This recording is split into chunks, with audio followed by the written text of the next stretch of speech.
My father has driven a yellow cab through the streets of Austin for 30 years. He has seen every kind of liar and cheat slide into his back seat. Today, he called to tell me my husband just tipped him $100 bill outside the international departure terminal. My husband was not alone. A blonde woman 20 years my junior was clinging to his arm.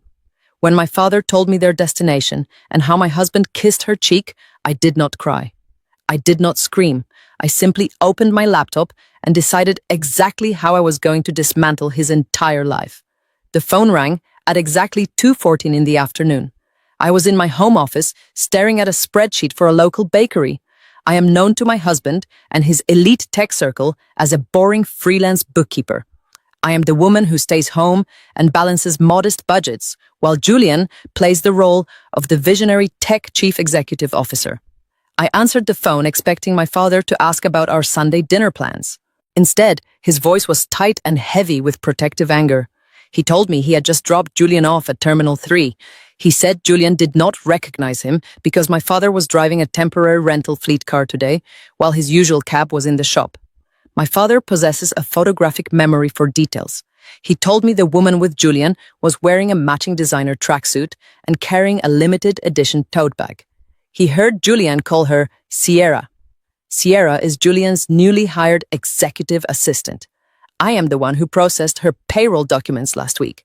My father said they were laughing about leaving the Texas heat behind for the crystal clear waters of Grand Cayman. He asked me if I wanted him to park the car and go inside to confront them. I told him no. I thanked him for his vigilance and told him to go buy himself a nice lunch on me. I hung up the phone and sat in the total silence of my empty $2,500,000 house. Most women would break down in this situation. Most women would call their best friends in a panic or drive recklessly to the airport to cause a massive public scene. I do not do scenes. I do data. Data never lies and data never gets emotional. I closed the bakery spreadsheet.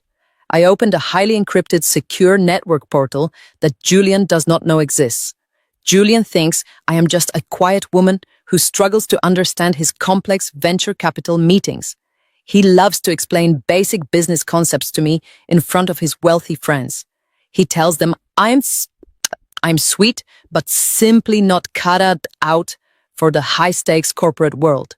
He is completely unaware that the venture capital firm funding his entire tech startup is heavily controlled by a silent majority shareholder. That shareholder is me. Through a series of blind trusts and proxy directors, I essentially own my husband and his company. I typed in my master credentials and bypassed the two-factor authentication for his corporate accounts. I cross-referenced the American Airlines flight schedule to Grand Cayman. There was only one flight matching the timeline. Flight 882 taking off at 4:15. I then pulled up the master ledger for our joint holding company. I saw it immediately. A pending outgoing wire transfer initiated from his private terminal device just 20 minutes ago. The destination was an offshore shell account registered in the Cayman Islands under a corporate name I did not recognize. The amount was exactly $4,200,000. He was attempting to drain our primary liquidity pool while suspended in the air where I presumably could not reach him. He thought he was a financial genius. He thought he was executing the perfect escape. He assumed his boring bookkeeper wife would not notice the missing funds until Monday morning when the banks opened. By then, he would already be safely sipping a martini on a private beach with Sierra with the money washed through international channels. He severely underestimated me. The wire transfer was currently locked in a processing queue, requiring a secondary compliance check due to the high dollar amount. Because I am the silent architect of his entire financial infrastructure, I had the administrative power to approve it or flag it for federal review. I watched the cursor blink on the screen as the seconds ticked by. The conflict was no longer just about a cheating husband sneaking off with his assistant. It was about a corporate theft disguised as a romantic tropical getaway. He was stealing my money to fund his new life. Every time he smiled at me this morning and kissed my forehead goodbye, he was calculating this theft. I leaned back in my ergonomic chair and felt a cold, calculating smile form on my lips. I did not just want to stop the transfer and save the money. That would be too easy. That would simply be a slap on the wrist. I wanted to let him believe he had won before taking everything away. I wanted him to land in paradise, expecting a fortune, only to find a locked vault and a federal investigation waiting for him. I kept my hands away from the keyboard and allowed the wire transfer to remain in the pending state. I knew his next move before he even made it. He would try to secure his domestic assets on the ground before the plane took off to ensure I was left with absolutely nothing. I waited in the quiet room, listening to the soft hum of my computer tower. I was entirely ready for his preemptive strike. My phone vibrated against the mahogany surface of my desk. The screen illuminated with a text message from Julian. The timestamp indicated he was likely sitting on the tarmac waiting for clearance to take off. The message was short and dripping with the kind of cowardly arrogance only a man running away from his responsibilities could muster. He wrote that he needed space. He wrote that his lawyer was emailing me the separation papers right now. He ended the message with a command masquerading as advice. He told me not to bother touching the joint checking accounts because he had already frozen them. I stared at the glowing pixels of his text message and felt nothing but a profound sense of validation. He was operating exactly according to the psychological profile I had built of him over the last 5 years. He was a man who confused cruelty with strength and sudden movements with strategic brilliance. He thought freezing our daily operating accounts would send me into a panic. He assumed I relied on those funds to survive. What Julian did not realize was that the joint accounts he just proudly locked down contained less than $12,000. They were decoy accounts I maintained specifically to give him the illusion of financial control, while the real capital flowed through trusts he could not even comprehend. A sharp ping echoed from my computer speakers. An email had just arrived in my inbox. The sender was listed as Richard Vance, Senior Partner, at one of the most aggressive and expensive family law firms in downtown Austin. The subject line read, "Urgent legal notice regarding marital separation." Julian had timed this perfectly in his own mind. He wanted the email to hit my inbox just as his plane lost cellular service. He wanted to picture me screaming at my computer screen, unable to reach him while he flew toward the Caribbean. I clicked open the email and downloaded the attached portable document format file. It was a 40-page separation agreement, drafted with the clear intention of bullying a financially illiterate spouse into submission. I read through the legal jargon with the speed and precision of a forensic auditor. I did not skip a single paragraph. I analyzed every clause and every stipulation. Julian was offering me a one-time buyout of $50,000. He framed it in the document as a generous transition fund for my personal relocation. $50,000. It was a carefully chosen number. It was high enough to sound like a lot of money to someone who did not know any better, but it was an absolute insult compared to the actual valuation of his tech company.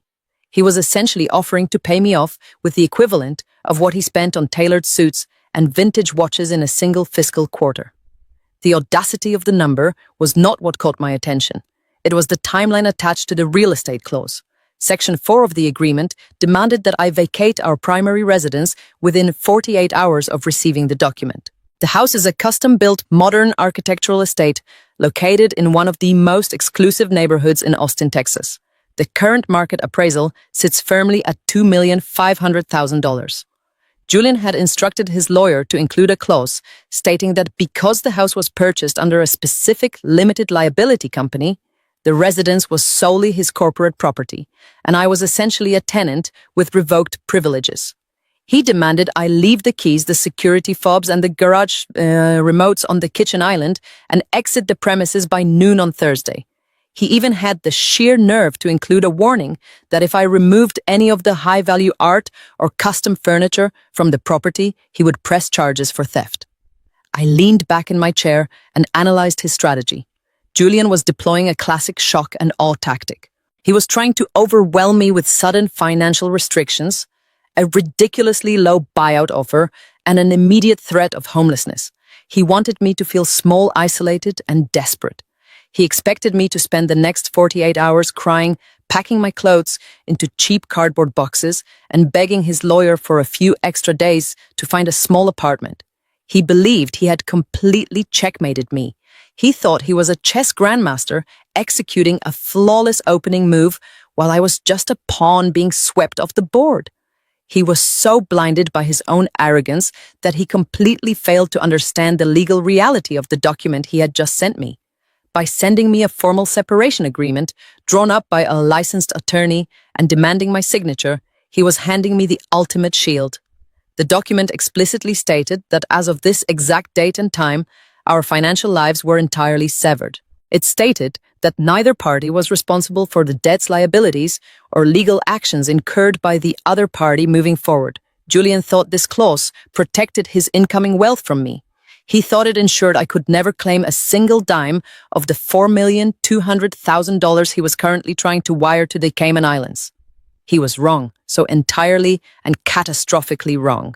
That specific clause was not a shield for him. It was a bulletproof vest for me. By forcing me to sign a document that severed our financial liabilities, he was legally detaching me from the massive federal crimes he was committing at this exact moment. The wire fraud he was attempting was a felony. The embezzlement of venture capital funds was a federal offense punishable by decades in prison. If we were still operating under a standard marital financial agreement, the Securities and Exchange Commission and the Federal Bureau of Investigation could potentially freeze my personal assets and investigate me as an accomplice or a beneficiary of his crimes.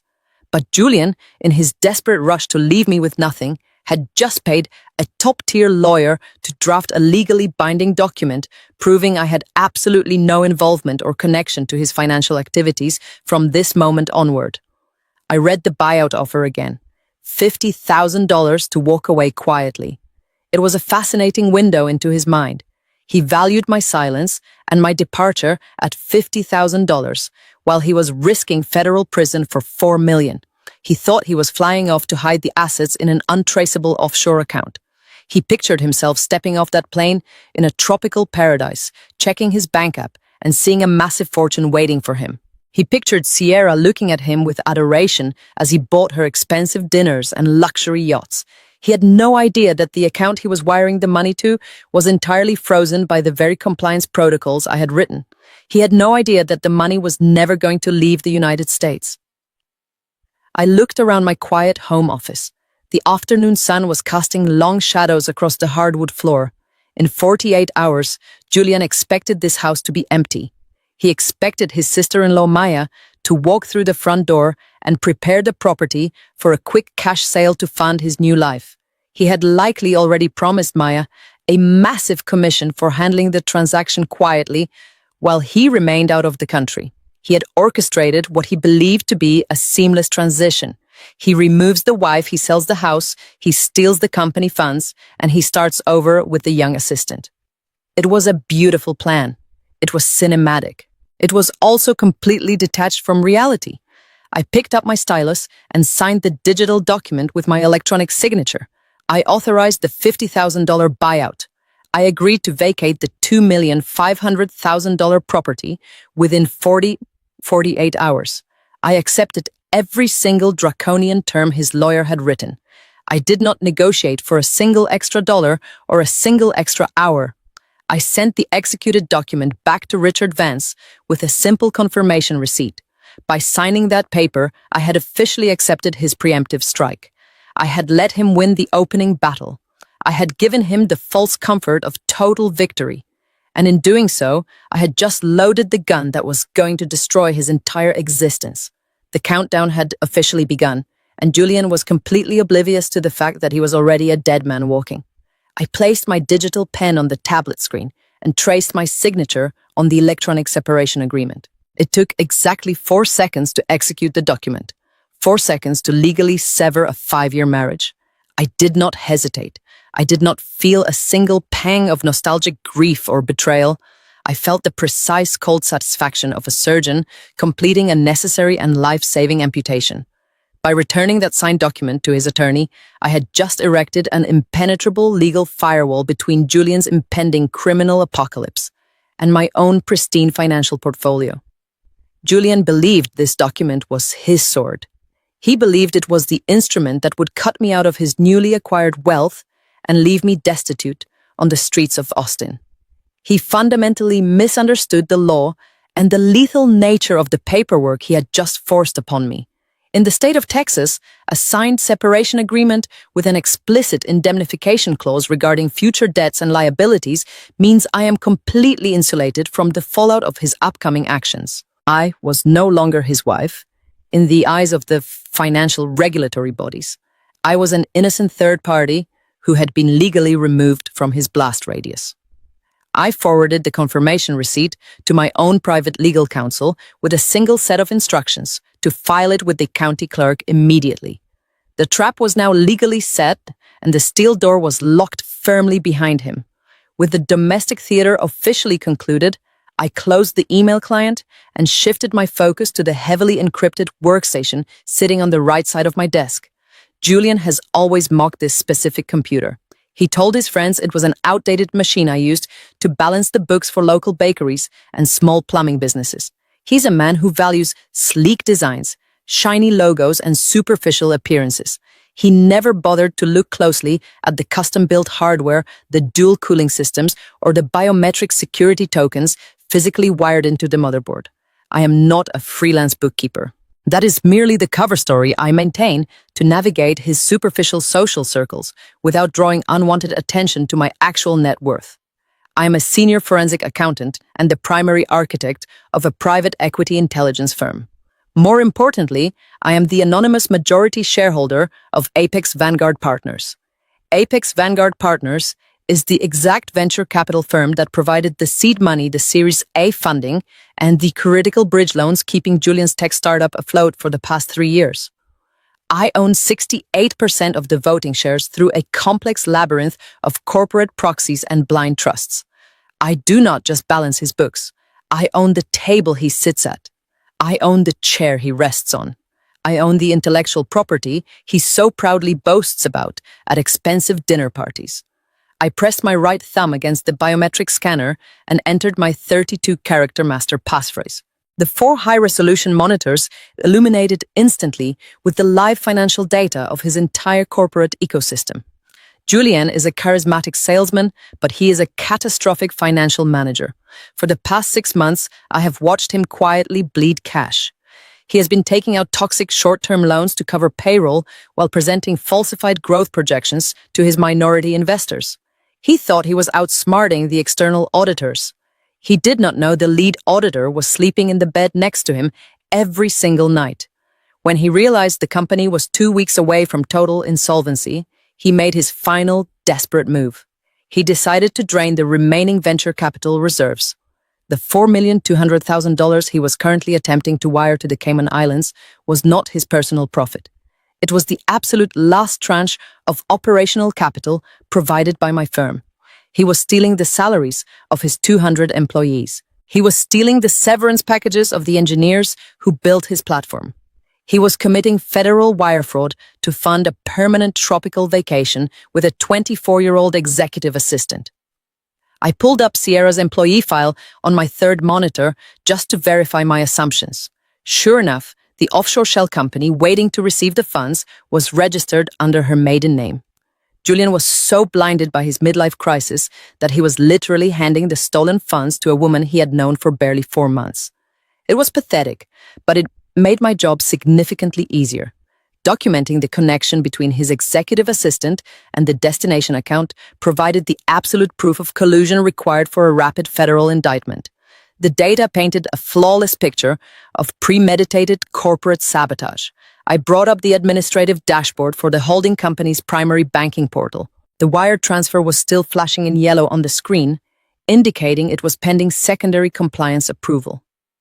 I could picture Julian sitting in his first-class leather seat, gripping a glass of expensive champagne and repeatedly refreshing his banking application, waiting for the status to change to green. He had routed the money through 2 intermediary banks in Europe before the final destination account in Grand Cayman. It was a sloppy amateur attempt at money laundering that any first-year forensic analyst could track in 10 minutes. I moved the cursor over the green approve button. I let it hover there for a fraction of a second just to appreciate the absolute power I held over his entire destiny. Then I moved the cursor firmly to the right. I clicked the red button labeled Cancel Transaction. A prompt appeared on the screen asking for a reason code. I selected Suspected Fraudulent Activity and unauthorized disbursement of corporate funds. I did not stop there. A simple cancellation would just return the money to the company account and allow him to try again from a different device or through a different portal. I needed to ensure he could never touch a single cent of that capital again. I navigated to the Federal Compliance Reporting module integrated directly into the banking software. As the majority shareholder and the compliance officer on record, I am legally obligated to report suspected embezzlement to the authorities. I checked the boxes to generate an automatic suspicious activity report. I routed the comprehensive report directly to the Financial Crimes Enforcement Network and the Fraud Division of the Securities and Exchange Commission. I attached the time-stamped network logs showing the transfer was initiated from his personal device while he was at the airport utilizing the airport wireless network. I attached a copy of the separation agreement he just forced me to sign, proving he was attempting to hide marital and corporate assets simultaneously while abandoning his primary residence. I hit submit. The system flashed a bright green confirmation message. The $4,200,000 was instantly frozen and locked down under a permanent federal hold. The money was safe, but Julian was now the prime suspect in a major corporate theft investigation. I leaned back in my ergonomic chair and looked at the commercial flight tracker application I had opened on my second monitor. American Airlines Flight 882 was currently over the Gulf of Mexico. Julian was 30,000 feet in the air, trapped in a pressurized metal tube, completely disconnected from the financial bloodbath I had just unleashed on the ground. He had no idea that the moment his plane landed and his phone reconnected to a cellular network, his entire world was going to violently collapse. He would not be greeted by a private concierge and a waiting luxury yacht. He would be greeted by declined credit cards, a zero balance in his offshore account, and an inbox full of urgent messages from federal authorities and panicked board members. I stood up from my desk and walked over to the large bay window overlooking the meticulously landscaped front yard of our Austin estate. The house was quiet, but the war had officially begun. I had systematically dismantled his grand escape plan without raising my voice or shedding a single tear. But I was not finished. Julian had involved his family in his exit strategy. He had instructed his brother's wife to come and throw me out of this house. He had weaponized his family's greed and their long-standing disdain for me. He thought sending them to do his dirty work would break my spirit and humiliate me. He failed to realize that by sending them to this house, he was simply walking them blindly into the second trap I had already prepared. I checked my wristwatch. It was 2:45 in the afternoon. His sister-in-law Maya was scheduled to arrive at any moment with her moving crew and her arrogant smile. Maya has always hated me. She's a luxury real estate agent who married Julian's brother Marcus 5 years ago. From the moment she entered the family, she made it her personal mission to remind everyone that I was just a plain bookkeeper who did not belong in their wealthy elite circles. She constantly bragged about her commission checks and her designer wardrobe while looking down at my simple business suits. Julian knew exactly what he was doing by giving her the listing agreement for this house. He was tossing her a massive financial bone to buy her loyalty, and he was guaranteeing my humiliation by having her be the one to kick me to the curb. He probably promised her a six-figure commission to sell the property quickly to one of her cash-rich clients.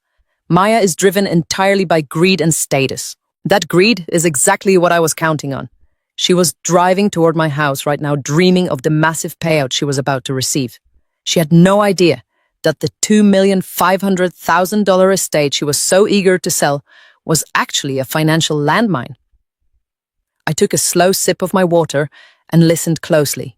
The sound of a heavy diesel truck engine echoed down the quiet suburban street, followed by the sharp screech of air brakes. The moving company had arrived. Maya had arrived. The second phase of my absolute retaliation was officially underway. The heavy rumble of a diesel engine vibrated through the front windows of my home. It had been less than 2 hours since I signed the digital separation agreement and sent it back to my husband's attorney. I stood in the center of the living room and watched as a large white moving truck parked aggressively across my driveway. The tires crushed the edge of the manicured lawn.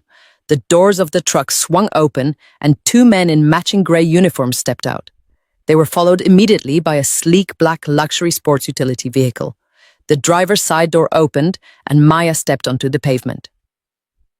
Maya is an African-American luxury real estate agent who married my husband's brother Marcus 5 years ago. She's a woman who wears her ambition like a weapon and treats her designer clothing as armor. Today she was wearing a tailored crimson suit and holding a leather portfolio that likely cost more than the first car I ever owned. I watched her point her manicured finger at the front door, instructing the two large men to follow her. She did not bother to ring the doorbell. She did not bother to knock. She simply punched the 6-digit master code into the electronic keypad. Julian had obviously given it to her. The heavy oak door swung open and her high heels clicked sharply against the marble entryway. She walked into my home with the absolute authority of a conquering general arriving to claim the spoils of a war I had supposedly lost. The two movers stopped awkwardly in the foyer, but Maya marched straight into the living room where I was waiting. She stopped 10 feet away from me and placed a hand on her hip. She did not offer a greeting. She simply raised the leather portfolio and pulled out a stack of crisp white papers. She waved the documents in the air with a triumphant and cruel smile. I recognized the formatting immediately. It was an exclusive right to sell listing agreement. At the bottom of the page, I could clearly see Julian's bold signature, authorizing her to act as the primary broker for the property. Maya slapped the papers down onto the glass coffee table with unnecessary force. She looked around the room with an expression of profound disgust. She told me to start packing my cheap bags right this second. She said Julian had officially given her the listing for the house, and she was not going to waste a single minute letting me loiter on the premises. She spoke to me as if I were a squatter who had finally been evicted from a luxury resort. I remained completely silent and simply looked at her. My silence seemed to fuel her arrogance even further. She paced across the room and ran her fingers over the custom upholstery of the sofa. She told the movers to start bringing in the staging equipment. She announced that she had a cash buyer coming at exactly noon tomorrow. She bragged that the buyer was an international investor looking for a turnkey property, and she was not about to let my mediocre presence ruin a $2,500,000 cash sale. She was already calculating the massive commission check in her head. Maya has always despised me. From the day she married Marcus, she made it abundantly clear that she felt I dragged down the aesthetic of the family. She's obsessed with status and networking. She thrives in the shallow end of the corporate pool where Julian also happens to swim. She looked at my simple gray sweater and laughed a sharp, bitter laugh. She told me I had 48 hours according to the lawyers, but she was giving me 48 minutes. She said the cash buyer was extremely particular and she needed to erase every single trace of my boring personality from the house before they arrived. She told the movers to start with the guest bedrooms upstairs and work their way down. She instructed them to box up anything that looked like it belonged to me and leave it in the garage. She was operating under the delusion that she possessed absolute legal authority over my living space. She told me I had been dragging Julian down for 5 years with my lack of ambition and my refusal to attend high-profile social events. She said it was embarrassing for a tech chief executive officer to be married to a woman who sat at home crunching numbers for local bakeries. She smiled cruelly and said Julian had finally woken up and realized he needed a partner who matched his immense potential. She was entirely oblivious to the fact that I was the one financing the very potential she was praising. She did not stop there. She wanted to twist the knife as deeply as possible. Maya leaned against the kitchen counter and folded her arms. She told me that she had known about Julian and Sierra for months. She said she and Marcus had even gone to dinner with them a few weeks ago at a private steakhouse downtown. She described Sierra with glowing admiration. She called Sierra a breath of fresh air. She said Sierra knew how to dress, how to speak to investors, and how to elevate a man like Julian. Maya proclaimed that Julian and Sierra were the definition of a modern power couple. She said they were currently flying first class to the Caribbean to celebrate their new life and the massive corporate payout Julian was about to receive. Maya laughed and said Sierra was probably drinking expensive champagne right now, while I was standing here in last season's clothes getting thrown out of my own house. She told me I should be grateful Julian was giving me $50,000 in the settlement because a woman with my limited skills would need every penny to afford a small apartment on the bad side of town. She was practically vibrating with joy at the sight of my supposed downfall. She thought she was delivering a fatal emotional blow by revealing her complicity in my husband's affair. She wanted me to break down crying so she could report my misery back to Julian and Marcus. Instead of crying, I simply maintained steady eye contact with her. I did not flinch when she mentioned the dinners they shared behind my back. I did not react when she praised the woman who was currently sleeping with my husband. I was busy analyzing the absolute foolishness of her actions from a purely financial perspective.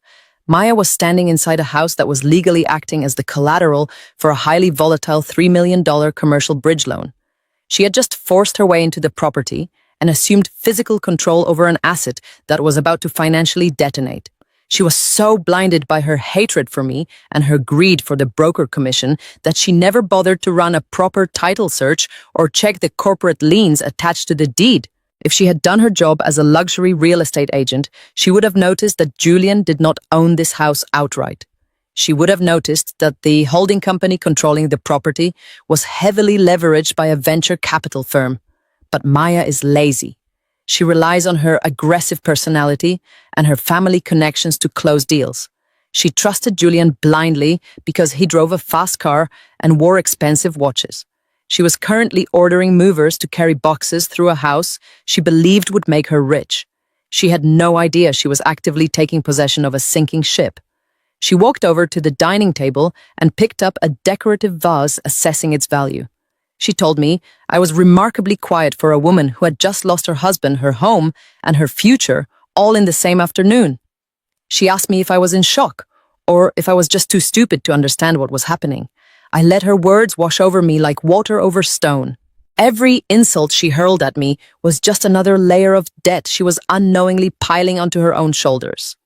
She was claiming territory in a war zone right before the bombs were scheduled to drop. Maya continued her relentless verbal assault. She began walking through the open concept living space, criticizing every piece of furniture I had ever purchased. She mocked the minimalist artwork hanging on the walls, calling it lifeless and cheap. She told the movers to remove the imported wool rug from beneath the coffee table because it did not fit the modern aesthetic the cash buyer was looking for. She was tearing apart my home piece by piece, right in front of my eyes, and enjoying every single second of it. She walked over to the smart home control panel, mounted on the wall, and tried to change the temperature. She complained that the house was too cold and told me I was wasting electricity I could no longer afford. She said Marcus had always warned Julian that marrying a woman with no pedigree would end in disaster. She proudly claimed that Marcus had been the one to encourage Julian to hire Sierra in the first place. This was a fascinating piece of data. Marcus, my husband's own brother, had actively facilitated the affair. Maya was handing me the receipts of their collective betrayal on a silver platter. She was entirely unaware that I was logging every single admission into a mental ledger. I would use this information to ensure Marcus suffered the exact same financial ruin as his brother. Maya laughed loudly as one of the movers accidentally knocked over a small frame photograph of Julian and me sitting on a side table. The glass shattered across the hardwood floor. She told the mover not to worry about it because the trash needed to be thrown out anyway. She looked at me, expecting me to scramble to the floor and pick up the broken pieces of my marriage. I did not move a single muscle. I stood with my hands resting easily at my sides. My heart rate had not elevated by a single beat per minute since she walked through the door. I watched her revel in her perceived dominance. She was a woman drowning in her own toxic arrogance.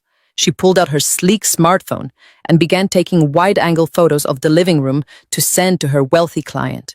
She narrated her actions out loud just to ensure I knew how quickly I was being replaced. She said the buyer was flying in from Dubai and wanted to finalize the paperwork by tomorrow evening. She promised Julian she would handle the staging, the cleaning, and the legal transfer of the deed while he enjoyed his vacation. She had legally bound herself as the primary agent of record for a fraudulent transaction. By signing that listing agreement and taking physical possession of the property, she was making herself legally responsible for the condition and the security of a house that was about to be seized by federal creditors. She thought she was kicking me to the curb. In reality, she was chaining herself to the steering wheel of a car, heading straight off a cliff. She finished taking her photos and slipped the phone back into her designer pocket. She walked back over to me and crossed her arms. Her face was twisted into a smug mask of total victory. She told me my time was up. She demanded I go upstairs, pack exactly 1 suitcase of cheap clothes, and hand over the keys. She told me she was taking over from here. I turned away from Maya and walked toward the grand curved staircase. I did not rush. I took each step with deliberate, measured precision. I could hear Maya laughing in the kitchen below me, barking orders at the 2 large men in grey uniforms. She was telling them to be careful with the Italian marble countertops because her imaginary cash buyer from Dubai would notice even the smallest scratch. She was completely intoxicated by her own perceived authority. I reached the 2nd floor and walked down the long hallway toward the primary suite. The door was already open. The room was exactly as Julian had left it this morning. His expensive cologne still lingered in the air. His custom velvet watchbox sat open on the dresser. He had taken his favorite platinum chronographs with him to the Cayman Islands, but he had left behind the heavy gold pieces he deemed too flashy for a beach vacation. I ignored his side of the room entirely. I walked into my massive walk-in closet and pulled a single black polycarbonate suitcase from the top shelf. I did not pack the designer dresses Julian had purchased for me to wear to his corporate galas. Those dresses were uniforms I wore to play the part of the obedient, quiet wife. They belonged to a woman who no longer existed. I packed only the absolute essentials. I packed 3 tailored business suits, 5 crisp cotton blouses, and a single pair of practical leather shoes. My primary focus was the heavy fireproof safe hidden behind a false panel in the back of the closet. I entered the combination and extracted my encrypted backup drives, my secondary biometric security tokens, and the physical hardware wallets containing the master encryption keys for Apex Vanguard partners. These small metallic devices held the power to liquidate entire corporate structures. They were worth infinitely more than the $2,500,000 structure surrounding me. As I placed the encrypted drives carefully into my suitcase, I allowed my mind to review the exact financial architecture of the trap Maya was currently springing downstairs. Maya believed she was standing inside a fully owned, appreciating asset. Julian had undoubtedly told her that the house was his ultimate safety net. He had likely boasted about the custom architectural details, the infinity pool, and the imported landscaping. He was a man who lived exclusively in the present moment, completely ignorant of the financial rot eating away at his foundation. What Julian did not understand, and what Maya was too incompetent to research, was the fundamental difference between perceived wealth and actual liquidity. 7 months ago, Julian realized his tech startup was bleeding cash at an unsustainable rate. He had mismanaged his venture capital funding, and his minority investors were demanding an independent audit. In a desperate panic to avoid the audit and keep his company afloat, he sought out a high-risk commercial bridge loan. He needed $3 million in immediate liquid capital to cover payroll and mask his operational deficits. Because traditional banks had already blacklisted him due to his terrible debt-to-income ratio, he was forced to approach private equity lenders. He anonymously submitted a loan application to a subsidiary lending branch owned entirely by my venture capital firm. He had absolutely no idea he was essentially begging his own wife for a financial bailout. I personally reviewed his application, I saw his desperate projections and his falsified revenue models, and I approved the $3 million loan. I approved it under one very specific non-negotiable condition. I required him to put up his primary residence, this exact house, as the sole collateral for the commercial note. Julian was so desperate for the cash infusion that he signed the commercial loan agreement without having a competent real estate attorney review the fine print. He secured the $3 million toxic bridge loan against the deed of this property. The terms I drafted were intentionally predatory and legally bulletproof. The loan carried an aggressive variable interest rate that compounded monthly. More importantly, the contract contained a highly specific acceleration clause triggered by any change in the primary residential status or any attempt to transfer the property deed without prior written authorization from the lender. By signing that listing agreement and handing it to Maya, he had technically initiated a commercial transfer of agency. By forcing me to sign the separation agreement and vacate the premises, he had officially altered the primary residential status of the collateral. Julian thought he was using the house to fund his escape. He thought he could instruct his sister-in-law to sell the property, quickly pay off the underlying mortgage, and wire him the remaining equity to his offshore account. He fundamentally failed to understand that the house was already underwater by $500,000 the moment he signed my loan documents. There was no equity. There was only massive crushing debt.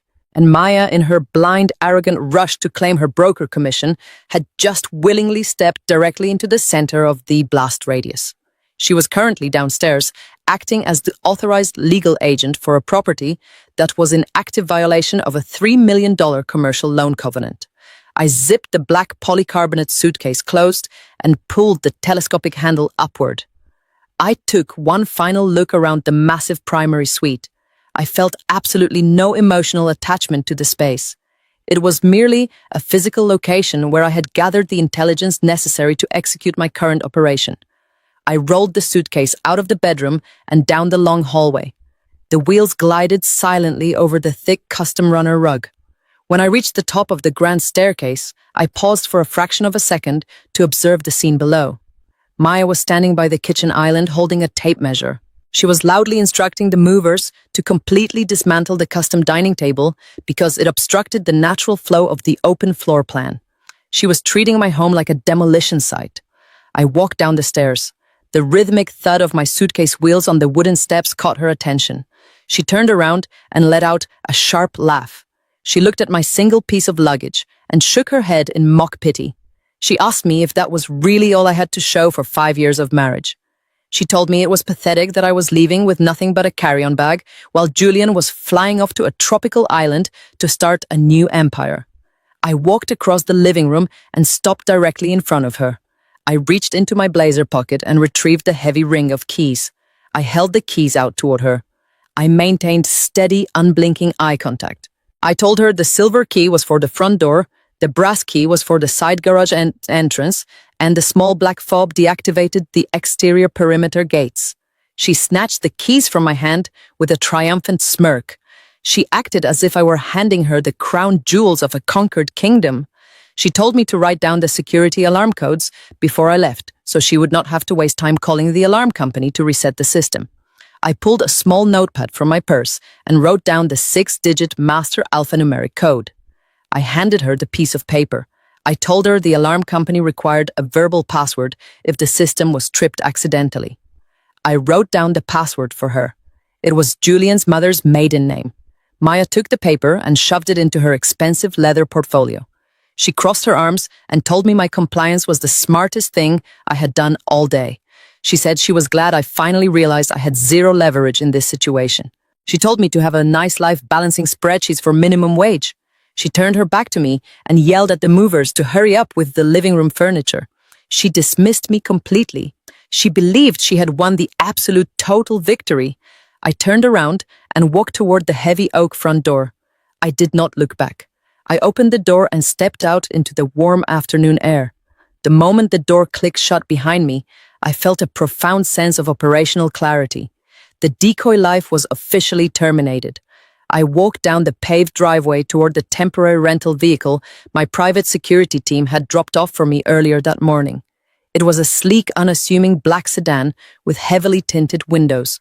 I opened the trunk, placed my single suitcase inside, and closed it with a solid thud. I walked around to the driver's side and slid into the leather seat. The interior of the car was quiet and cool. I did not start the engine immediately. I reached into my leather tote bag and pulled out my primary secure tablet. I authenticated my identity using a retinal scan and accessed the master portal for Apex Vanguard partners. I bypassed the standard executive dashboards and navigated directly to the high-yield commercial lending division. I pulled up the specific file for the $3 million bridge loan tied to the property I had just exited. The screen populated with dense rows of financial data, amortization schedules, and legal covenants. I tapped the screen to access the live monitoring module. The system was currently showing the loan in a standard active status. The next scheduled interest payment was not due for another 14 days. Julian assumed he had 2 weeks to finalize the sale with Maya before the bank even noticed a delay in payment. He was operating on a timeline that no longer existed. I opened a secondary window on my tablet and accessed the secure email server for my personal legal counsel. I verified that the county clerk had officially received and processed the digital separation agreement I had signed less than an hour ago. The timestamp confirmed the filing was complete. My name and my legal liability were now officially severed from Julian and his corporate entities. I took a deep breath and toggled back to the venture capital lending portal, because the separation agreement formally documented a change in the primary residential status of the collateral. The loan was now technically in breach of contract. I did not need to wait for a missed payment. I did not need to wait for a judge to issue a ruling. As the majority shareholder and the supreme executive authority of the lending firm, I possessed the unilateral power to enforce the acceleration clause immediately. I scrolled down to the administrative override section of the loan file. I selected the option to flag the account for immediate critical default due to covenant violation. A warning prompt appeared on the screen asking me to confirm the manual override. The prompt warned that triggering this action would instantly freeze the asset, notify all associated credit bureaus, and dispatch asset recovery agents to secure the collateral. I looked up from the tablet and stared through the tinted windshield at the $2,500,000 house. I could see the movers carrying my expensive imported wool rug out the front door under Maya's strict supervision. She was standing on the front porch, holding her leather portfolio, barking orders, and pointing her manicured finger. She was the acting agent of a property she believed would secure her status in the luxury real estate market. I looked back down at the screen. I pressed the confirm button. The status indicator on the loan file instantly changed from a calm green to a flashing urgent red. The $3 million debt was instantly accelerated. The entire principal balance plus the predatory compound interest was now due in full immediately. The system automatically generated an electronic transmission to the local county sheriff's department and our private asset recovery firm. The toxic bridge loan had just detonated. The trap was sprung. Maya was currently standing inside a house that was legally scheduled to be locked down and seized by federal creditors within the next 48 hours. She had gladly accepted the keys to her own financial prison. She had aggressively demanded the poisoned chalice, and I had simply allowed her to drink from it. I placed the tablet on the passenger seat and pressed the push to start button on the dashboard. The engine purred to life. I shifted the car into drive and pulled smoothly out of the driveway, leaving my former sister-in-law to manage a burning building she did not yet realize was on fire. I drove my temporary rental vehicle away from the estate and headed straight for a secure private office suite I maintain in the downtown financial district. I did not waste time mourning the physical structure I had just left behind. The house was merely a tactical asset that had successfully outlived its usefulness. I walked into my office, connected my encrypted tablet to a high-speed secure network, and opened the county property registry portal. I needed to verify the exact chronological timestamp of my legal detachment. At 4:12 in the afternoon, the digital separation agreement was formally recorded and verified by the county clerk. My name was permanently struck from the primary residency declaration of that property. I immediately switched screens to the internal administrative dashboard of Apex Vanguard Partners. The automated compliance software of my venture capital firm operates on absolute binary logic. It does not care about family dynamics or divorce proceedings. It only reads legal data. The moment the county registry updated the public records, the software detected the unauthorized transfer of residency. The $3 million commercial bridge loan instantly shifted from a state of active compliance to a state of catastrophic default. Traditional residential mortgages require lengthy legal proceedings before a bank can initiate a foreclosure. They require 90-day notice periods, extensive court hearings, and endless bureaucratic delays. Julian had not taken out a traditional residential mortgage. He had utilized a high-risk commercial bridge note backed by a private equity firm. The legal architecture of a commercial note is entirely different and infinitely more ruthless. The contract Julian signed contained an irrevocable power of attorney clause in the event of a covenant breach. It granted my firm the unilateral right to bypass the court system and seize the collateral immediately upon default. I did not need a judge's permission to take the house back. I already held the legal authority to lock the doors. I accessed the asset recovery module on my dashboard and authorized the immediate dispatch of our contracted property securement firm. I instructed them to execute the physical lockout at exactly 12:15 the following afternoon. I chose that specific time with surgical precision. It was exactly 15 minutes after Maya scheduled her cash buyer from Dubai to arrive. Over the next 18 hours, Maya operated on the absolute illusion of wealth and control. To secure a high net worth international buyer, she had to create a flawless presentation. Because Julian had completely frozen his own domestic bank accounts before his flight to the Caribbean, he could not front the capital required to stage an empty $2,500,000 house. Maya was forced to use her own personal credit lines to prepare the property. Through my continuous monitoring of the security network, I tracked her activities throughout the evening.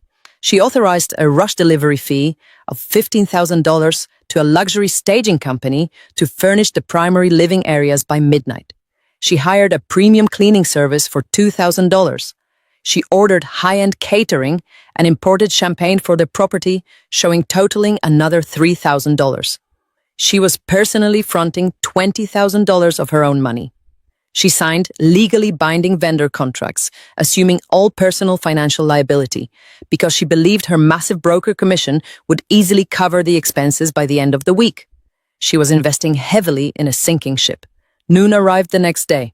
I was sitting in my glass-walled office overlooking the Austin skyline. I had my tablet propped up on my desk displaying a live encrypted feed from the exterior security cameras mounted around the estate. I had purposely left the security network intact and retained administrative access before I left. I watched Maya pacing back and forth on the manicured front lawn. She was wearing a sharp emerald green tailored designer suit. She was holding a silver tray with 2 crystal champagne flutes. At exactly noon, a black luxury chauffeur-driven vehicle pulled into the long driveway. A wealthy-looking man stepped out accompanied by his translator and his personal assistant. This was the cash buyer. Maya greeted him with a wide, practiced smile. She shook his hand enthusiastically and gestured toward the massive oak front door. She was playing the role of the ultimate luxury real estate broker perfectly. She led the buyer inside to show off the $20,000 worth of staging furniture she had just purchased on her own credit cards. I watched the digital clock on my monitor tick forward. 12:14, 12:15. The trap snapped completely shut. 2 heavy-duty, unmarked white vans pulled onto the street and parked aggressively at the end of the driveway, completely blocking the black chauffeur vehicle from exiting.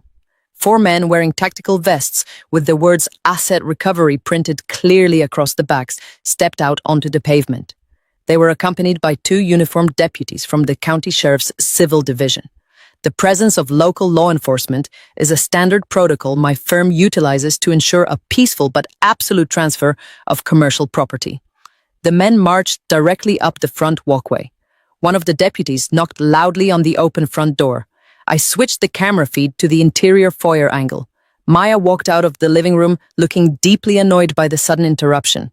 She still held a glass of champagne in her hand.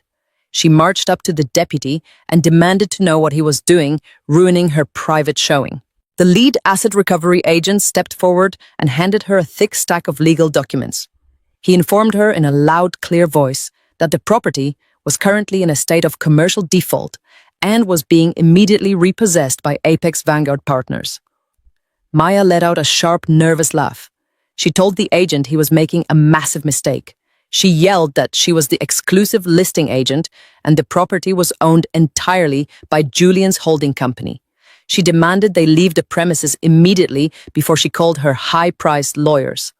The agent did not argue with her. He simply pointed to the commercial lien documentation in her hand. He told her the owner of record had violated the primary residency covenant, rendering the listing agreement completely null and void.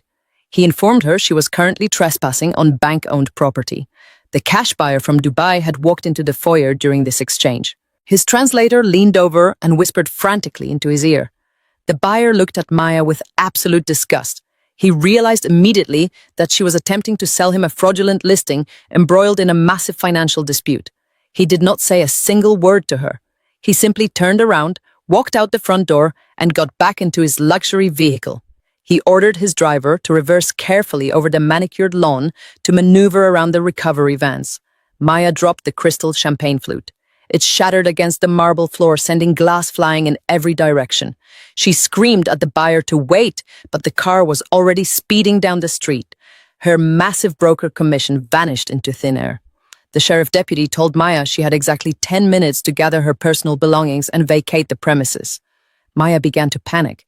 The arrogant mask she had worn yesterday completely dissolved. She pointed to the expensive staging furniture, the artwork, and the catered food sitting in the kitchen. She screamed that she had personally paid for all of it, and she needed to call her moving crew to get it out of the house. The asset recovery agent shook his head. He informed her that according to the commercial foreclosure statutes, any physical items left inside the structure at the time of repossession were legally classified as abandoned property and automatically absorbed by the seizing financial institution. She was not allowed to take a single couch, a single painting, or a single bottle of champagne. The $20,000 she had just spent was legally trapped inside the house. I watched through the camera feed as the reality of the situation crushed her posture. She pulled out her sleek smartphone and frantically tried to call Julian. She called him 3 times in rapid succession. Each call went straight to a generic voicemail because Julian was currently 30,000 feet over the ocean, completely unreachable. He had abandoned her on the front lines of a financial war he had started. The deputies physically escorted Maya out the front door. She was shaking with rage and total humiliation. The recovery agents immediately set to work securing the asset. One agent began drilling out the locking mechanism on the heavy oak door to install a high-security commercial deadbolt. Another agent hammered a large metal sign into the pristine front lawn. The sign read, "Foreclosed property, strictly no trespassing." Maya stood alone on the sidewalk, watching the men secure the perimeter of a house she thought she controlled. She was entirely locked out. She had no listing. She had no buyer. What she did have was a massive pile of personal debt. Tomorrow morning, the luxury staging company, the premium cleaning service, and the high-end caterers would all charge her personal credit cards. Because the listing was completely fraudulent, her real estate brokerage would likely fire her for extreme professional negligence to avoid a massive lawsuit. In less than 24 hours, her entire career and financial stability had been completely dismantled.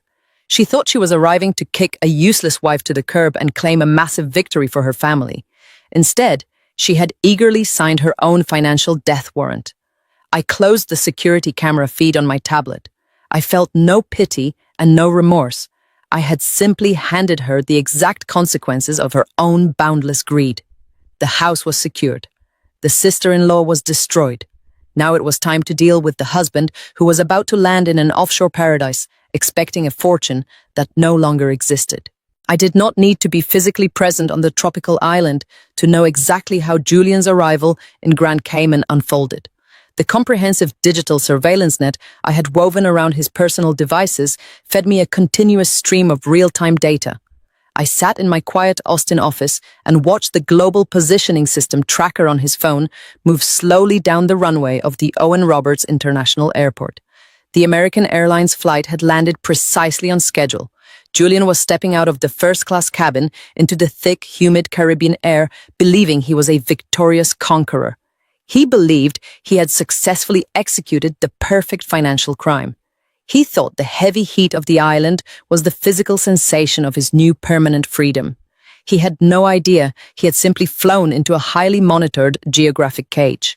According to the digital receipts he had proudly charged to his quickly expiring corporate credit card, he had arranged for a private luxury concierge to bypass the standard customs line.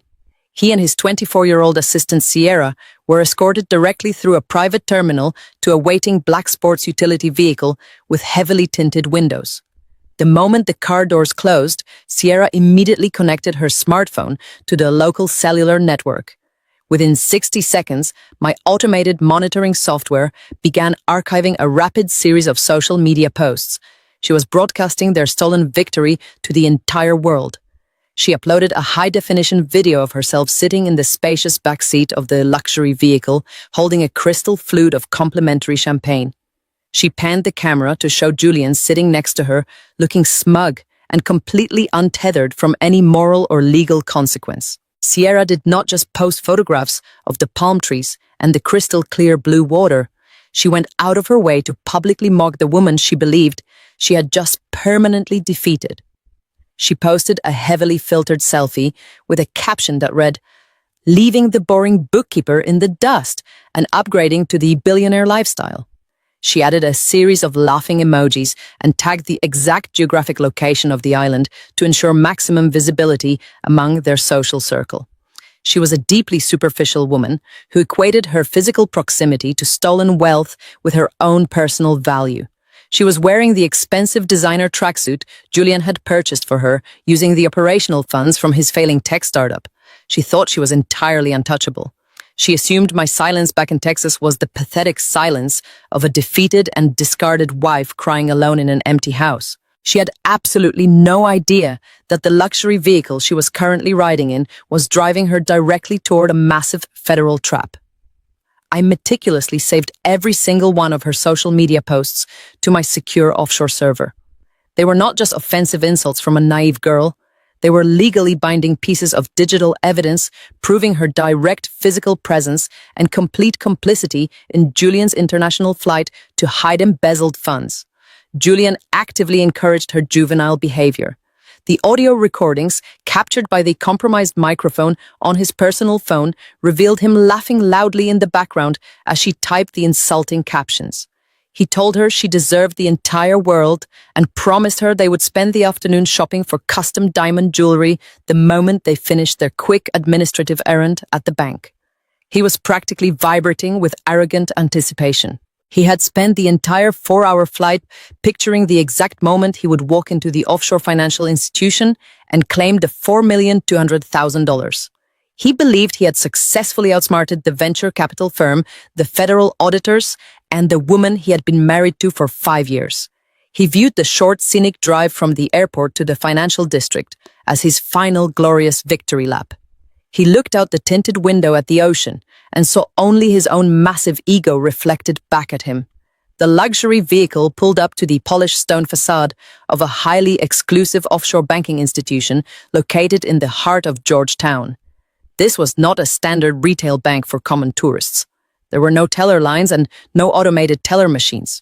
It was a private wealth management firm designed specifically to shield the liquid assets of ultra-high net worth individuals from international tax authorities and domestic legal disputes. Julian had chosen this specific institution because they promised absolute discretion and airtight corporate secrecy. He believed the thick marble walls and the heavy tinted glass doors would permanently protect him from the financial destruction he had intentionally left behind in the United States. He stepped out of the air-conditioned vehicle and adjusted the lapels of his tailored linen suit jacket. He offered his hand to Sierra and led her toward the heavy brass doors with the inflated confidence of a man who genuinely believed he owned the entire island. The interior of the bank was aggressively quiet and freezing cold. The air conditioning was turned down to an intentionally uncomfortable level to emphasize the sterile professional environment of high finance. Julian walked directly to the massive mahogany reception desk. He did not wait to be politely addressed by the staff. He announced his presence with the booming, arrogant voice of an entitled American chief executive officer who expected immediate subservience from everyone in the room. He demanded to see the senior account manager assigned to the Apex Holdings portfolio. He dropped the name of the offshore shell company with a casual smirk, believing it was an impenetrable fortress of financial security that I could never possibly discover. The receptionist offered a polite and highly practiced smile before escorting them down a long, softly lit hallway toward a private, secure conference room. Sierra followed closely behind him, still holding her phone and recording the luxurious mahogany surroundings for her social media followers. She was happily documenting the exact scene of their impending catastrophic demise. They were seated in heavy, high-backed leather chairs surrounding a massive polished conference table. A junior associate silently entered the room and placed 2 bottles of imported sparkling water and 2 crystal glasses on the table before quickly retreating and closing the thick acoustic door.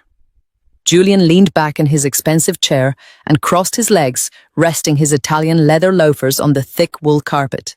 He was radiating absolute smug satisfaction. He looked across the table at Sierra and winked, assuring her that the verification process would only take a few short minutes.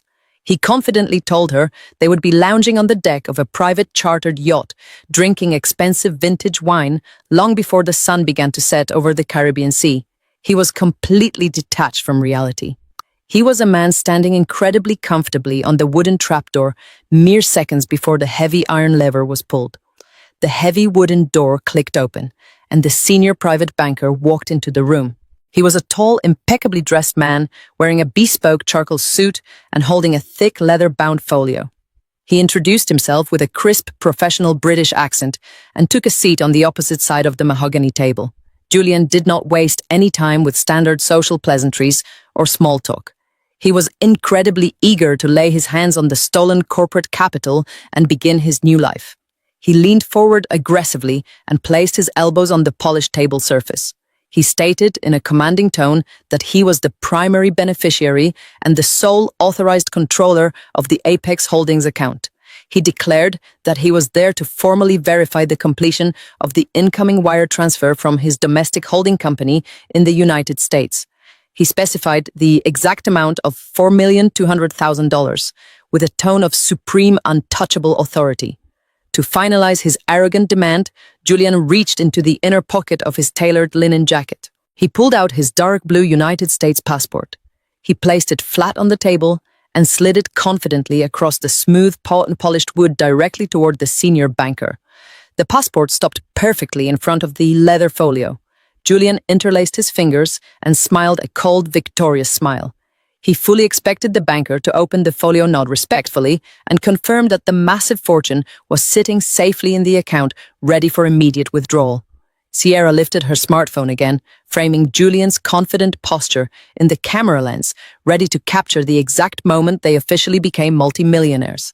Julian sat there, breathing in the cold, conditioned air, absolutely certain that he had won the war and left me with nothing. The senior private banker did not reach for the dark blue United States passport. He sat perfectly still, with his hands resting on the polished mahogany table. He looked at Julian with an expression that conveyed absolutely no warmth and no subservience. In the high-stakes world of offshore wealth management, a client's arrogance is only tolerated when it is backed by actual, verifiable liquid capital. The banker slowly opened his thick leather folio. He did not look at the printed pages inside with the eager anticipation of a man about to manage a massive new fortune. He looked at the documents with the clinical detachment of a coroner reviewing an autopsy report. Julian leaned forward expecting a handshake and a crystal glass of complimentary champagne. Instead, the banker closed the folio and stood up from his heavy leather chair. He adjusted his bespoke charcoal suit jacket and looked down at Julian. He stated in a crisp professional tone that he needed to consult with the chief compliance officer regarding a sudden irregularity in the account profile. He did not wait for Julian's permission or approval. He simply turned around and walked out of the private conference room, leaving the thick acoustic door to click softly shut behind him. Julian scoffed loudly and rolled his eyes.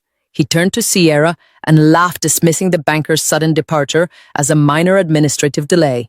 He told her that offshore banks were notoriously bureaucratic and required multiple layers of internal approval for transactions exceeding $1 million. He leaned back in his chair and crossed his arms, radiating false confidence. He assured her that the bank was probably just preparing the proper tax avoidance documentation to ensure their new fortune was completely shielded from the United States government.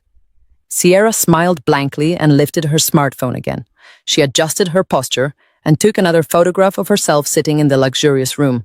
She was completely oblivious to the financial guillotine suspended directly above her head. She spent the next 10 minutes scrolling through her social media feed, reading the jealous comments from her friends back in Texas. Julian checked his heavy gold watch. The initial rush of his arrogant victory was slowly beginning to fade into a subtle, creeping irritation. The private conference room was intentionally kept at a freezing temperature. The cold air was designed to keep clients alert during dense financial presentations. But right now, it was only serving to make Julian deeply uncomfortable. He uncrossed his legs and tapped his Italian leather loafers impatiently against the thick wool carpet. 15 minutes passed. The heavy silence in the room became oppressive. Julian stood up and paced toward the massive tinted window overlooking the financial district of Georgetown. He was a man who demanded immediate results, and he was not accustomed to being made to wait by someone he considered a mere service employee. He muttered under his breath that he was going to demand a reduction in their management fees for this ridiculous delay. Just as he reached for the brass handle to open the door and demand service, the handle turned from the outside. The thick acoustic door swung open, but it was not the polite junior associate carrying champagne. The senior banker walked back into the room, but he was no longer alone. He was flanked by two massive security guards wearing dark tailored suits and clear earpieces. The guards stepped into the room and immediately took up defensive positions on either side of the heavy wooden door. They crossed their arms and stared directly at Julian. Their presence instantly completely altered the entire atmosphere of the room. This was no longer a luxury financial consultation. It was a containment operation. Julian stopped in his tracks, his face flushed with a mixture of profound confusion and sudden intense anger. He looked at the two large men blocking his exit and then glared at the senior banker. He raised his voice, demanding to know what was going on and why armed personnel were standing inside his private meeting. He pointed his finger aggressively at the banker and shouted that he was the chief executive officer of a major technology firm and he would not be treated like a common criminal. He threatened to withdraw his $4,200,000 immediately and walk down the street to a competing wealth management firm. The banker did not flinch. He did not apologize. He simply walked back to his seat at the mahogany table and opened his leather folio. He extracted a single sheet of heavy watermarked paper and placed it flat on the table. He rotated the paper so it faced Julian directly. He gestured calmly for Julian to sit down and review the document. Julian snatched the paper off the table with a trembling hand. He fully expected to see a temporary hold notice or a request for additional tax identification forms. Instead, he was staring at the master ledger for the offshore shell company known as Apex Holdings. His eyes scanned the precise columns of data until they locked onto the final line item at the bottom of the page. The available account balance was clearly printed in bold black ink. $0.00. Julian stared at the number. His brain completely short-circuited. He read the number again, and then a third time. He slammed his hand against the mahogany table, causing the crystal water glasses to rattle violently. He screamed that the document was a complete lie. He shouted that he had personally initiated the wire transfer from his domestic holding company while sitting on the runway in Austin less than 6 hours ago. He accused the bank of gross incompetence and demanded to speak to the managing director of the entire institution immediately. The senior banker waited for Julian's temper tantrum to subside. When Julian finally paused to catch his breath, the banker spoke with a voice as cold and hard as the marble floors in the lobby. He informed Julian that there was no clerical error and no technical malfunction.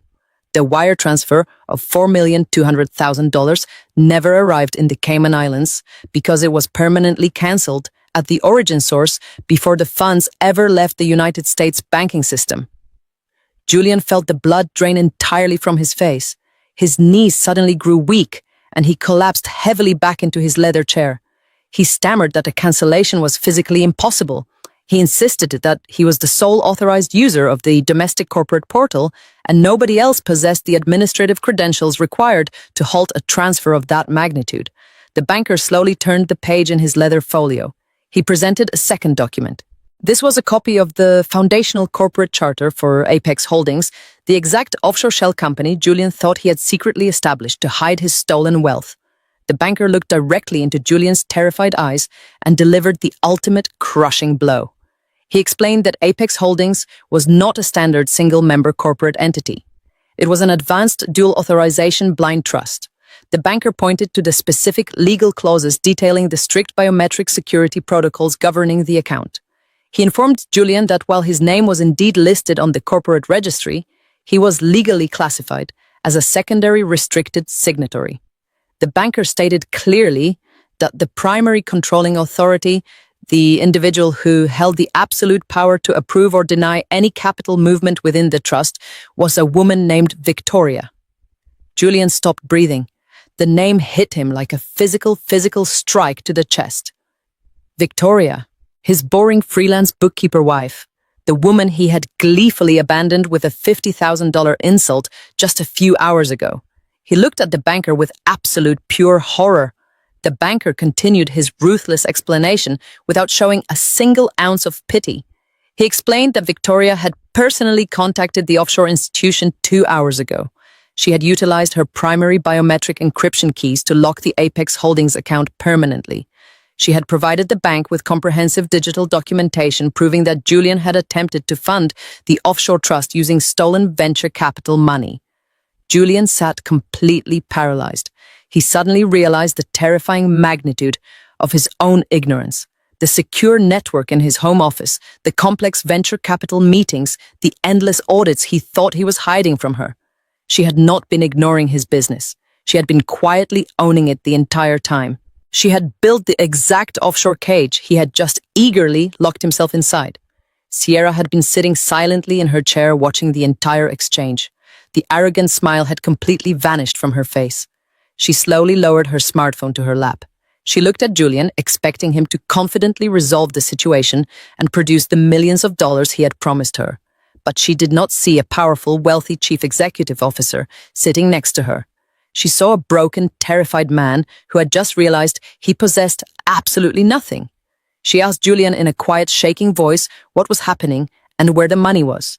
Julian could not even look at her. He just stared blankly at the zero balance on the printed ledger. His mind was violently replaying every single condescending remark he had ever made to his wife over the past 5 years. Every time he mocked her simple clothing, every time he dismissed her intellect. He had been standing on a trapdoor she had built, and he had just willingly handed her the lever. The total financial destruction of his account was not the end of the meeting. The banker closed his leather folio and clasped his hands together on the table. He informed Julian that the zero balance was actually the least of his immediate concerns. He stated that when the primary signatory cancelled the domestic wire transfer, she simultaneously filed a comprehensive suspicious activity report with the United States Treasury Department and the Securities and Exchange Commission. The banker explained that because the attempted transaction involved the unauthorized movement of venture capital funds across international borders, it had been immediately classified as a major federal wire fraud event. The United States government had officially flagged Julian's passport and issued a preliminary warrant for his immediate detention regarding corporate embezzlement. Julian began to sweat profusely. The freezing air conditioning of the room provided no relief from the sudden intense heat radiating through his panicked body. He looked frantically at the heavy wooden door and the 2 massive security guards blocking his path. He begged the banker for help.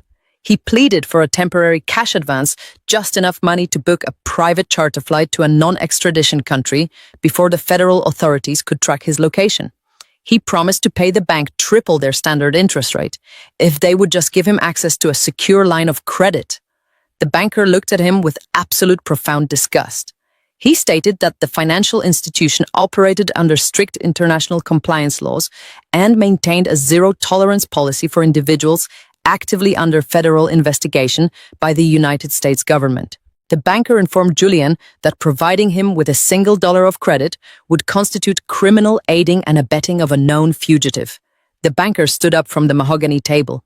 He looked down at the dark blue United States passport, sitting exactly where Julian had slid it moments ago. The banker reached out and picked up the passport. He informed Julian that under the strict international banking treaties governing the Cayman Islands, the institution was legally obligated to confiscate the travel documents of any foreign national flagged by Interpol or the United States federal authorities for financial crimes. He stated that the local island police department had already been notified of his physical presence within the bank. Julian reached across the table to grab his passport, but the 2 security guards instantly stepped forward, resting their hands intimidatingly on their tactical belts. Julian froze. He realized he was completely trapped on a small island in the middle of the ocean with no money, no return flight, and no legal identity. Sierra finally grasped the absolute reality of her situation. She pushed her heavy leather chair back from the table and stood up. She physically backed away from Julian as if he were suddenly carrying a highly contagious disease. She looked at the banker with wide, terrified eyes and frantically declared that she had absolutely nothing to do with any corporate wire fraud. She stammered that she was just an executive assistant who had been invited on a weekend vacation. The banker looked at her coldly. He informed her that the offshore shell account waiting to receive the $4,200,000 was registered directly under her maiden name. He stated that the federal authorities in the United States currently viewed her not as a naive bystander, but as a willing and active accomplice to international money laundering. The designer tracksuit she was wearing and the crystal glass of champagne she had just been drinking suddenly felt like the heavy physical chains of a federal prison sentence. The banker turned his attention back to Julian for the final time. He delivered the concluding absolute reality of the situation. He told Julian that his accounts were closed, his assets were frozen, and his physical freedom was entirely dependent on how quickly the local authorities arrived to take him into custody. The banker gestured toward the two large security guards and instructed them to escort the former client and his associate down to the ground floor holding area to wait for the local police. He did not say goodbye. He did not offer any false platitudes about wishing them luck. He simply turned his back and walked through a private side door, leaving Julian and Sierra entirely in the custody of the guards. Julian sat paralyzed in the heavy leather chair, staring at the empty mahogany table. The magnificent tropical future he had envisioned had evaporated into thin air, leaving behind only the cold, crushing weight of total, absolute ruin. I sat in the high-backed leather chair inside the primary conference room of my personal legal counsel. The office was located on the 42nd floor of a glass skyscraper in downtown Austin, Texas. The room was perfectly silent and smelled faintly of expensive furniture polish. The massive mahogany table in front of me was entirely clear except for my encrypted digital tablet and my primary smartphone. I was not sitting there to negotiate a standard divorce settlement. I was there to monitor the final stages of a total corporate execution. My lead attorney, Richard Sterling, was sitting quietly in the corner, meticulously reviewing the stamped separation agreement Julian had forced me to sign earlier that day. The digital clock mounted on the far wall read exactly 2:45 in the afternoon. I knew with absolute mathematical certainty that Julian had been inside the offshore bank in Grand Cayman for exactly 42 minutes. That was precisely enough time for the senior banker to verify his identity, review the frozen account ledger, and deliver the fatal catastrophic news. Right on schedule, my smartphone illuminated against the dark wood of the conference table. The device vibrated with a harsh, rhythmic buzzing sound that echoed loudly in the quiet room. The caller identification displayed a long international telephone number originating directly from the Cayman Islands. It was not his corporate cellular phone because the international roaming data on that specific device had already been permanently deactivated by my compliance software. He was calling me from a physical landline inside the offshore bank. He was likely using the heavy desktop phone on the senior banker's desk, while the armed security guards stood right behind his shoulder watching his every move. I did not reach for the phone immediately. I let the device ring 3 separate times. I wanted him to experience the agonizing physical tension of waiting for an answer. I wanted him to feel the exact calculated helplessness he had tried to inflict upon me when he texted me from the airport tarmac and proudly announced that my checking accounts were frozen. On the 4th ring, I reached out slowly and tapped the green accept button on the glass screen. I immediately engaged the speakerphone function so my attorney could legally witness the entire conversation. I leaned back into the comfortable leather chair, folded my hands perfectly in my lap, and did not say a single word. I simply let the open digital line transmit the dead-heavy silence of my office directly into his ear. The silence was instantly violently shattered by the frantic hyperventilating sound of a man who was actively drowning in the immediate consequences of his own boundless arrogance. His voice was completely unrecognizable. The smooth, confident, arrogant tone of the visionary technology chief executive officer was entirely gone. It was replaced by a high-pitched, trembling desperation that cracked and broke with every single syllable. He screamed my name into the telephone receiver with the raw terror of a cornered animal realizing it was trapped in a steel cage. "Victoria! Victoria! What did you do? What did you do with my money?" His words were slurred together in a chaotic, breathless rush of sheer, uncontrollable panic. He demanded to know how I had illegally accessed his secure corporate financial portals. He shouted that the offshore bank was currently holding him hostage inside a freezing conference room and that the $4,200,000 wire transfer had been completely erased from the international banking system. He began making wild, irrational accusations. He accused me of hiring a dark web hacker to infiltrate his company network. He accused me of committing federal wire fraud to steal his massive fortune while he was completely defenseless in the air. He was projecting his own exact premeditated crimes directly onto me in a desperate, pathetic attempt to make sense of his suddenly collapsed reality. He was breathing so heavily into the receiver that I could hear the sharp, painful intake of oxygen through the high-definition speaker. He ordered me to stop playing childish games. He demanded that I transfer the money back to his offshore account immediately, or he would call the local authorities and have me arrested for grand cyber theft the moment he returned to the United States. He swore loudly and banged his fist against something hard, likely the senior banker's mahogany desk. The loud thud echoed through the speaker, followed immediately by the stern voice of a security guard telling him to step back and keep his hands clearly visible. Julian ignored the guard and continued to scream into the phone, pleading and threatening me in the exact same breath. He told me I was ruining his life and destroying his company over a petty domestic dispute. I allowed him to exhaust his initial wave of hysterical threats without interrupting him once. I waited patiently until he physically had to stop screaming just to take a breath. When I finally spoke, my voice was perfectly leveled and completely devoid of any emotional fluctuation. It contained absolutely no anger, no sorrow, and no gloating. It was the absolute cold, precise tone of a senior forensic auditor reading a final balance sheet to a bankrupt client. I corrected his terminology immediately. I told him he was using fundamentally flawed vocabulary to describe the situation. I asked him why he was repeatedly referring to the frozen capital as his personal money. I stated very clearly that the $4,200,000 he attempted to move across international borders did not belong to him in any legal or moral capacity. It belonged entirely to the private venture capital firm that funded his completely unprofitable operation. I told him he did not execute a genius financial maneuver to secure our future. He attempted a highly documented corporate embezzlement to fund a tropical vacation with his 24-year-old executive assistant. I listened to the dead, terrified silence on the other end of the line as my precise words slowly penetrated the thick layer of his panic. He stammered softly, asking how a simple freelance bookkeeper knew the internal details of his private venture capital funding. This was the exact precise moment I had meticulously engineered over the past 5 years of our marriage. I spoke very slowly to ensure the automated transcription software recording our phone call captured every single syllable flawlessly. I informed him that I did not just know about the venture capital firm.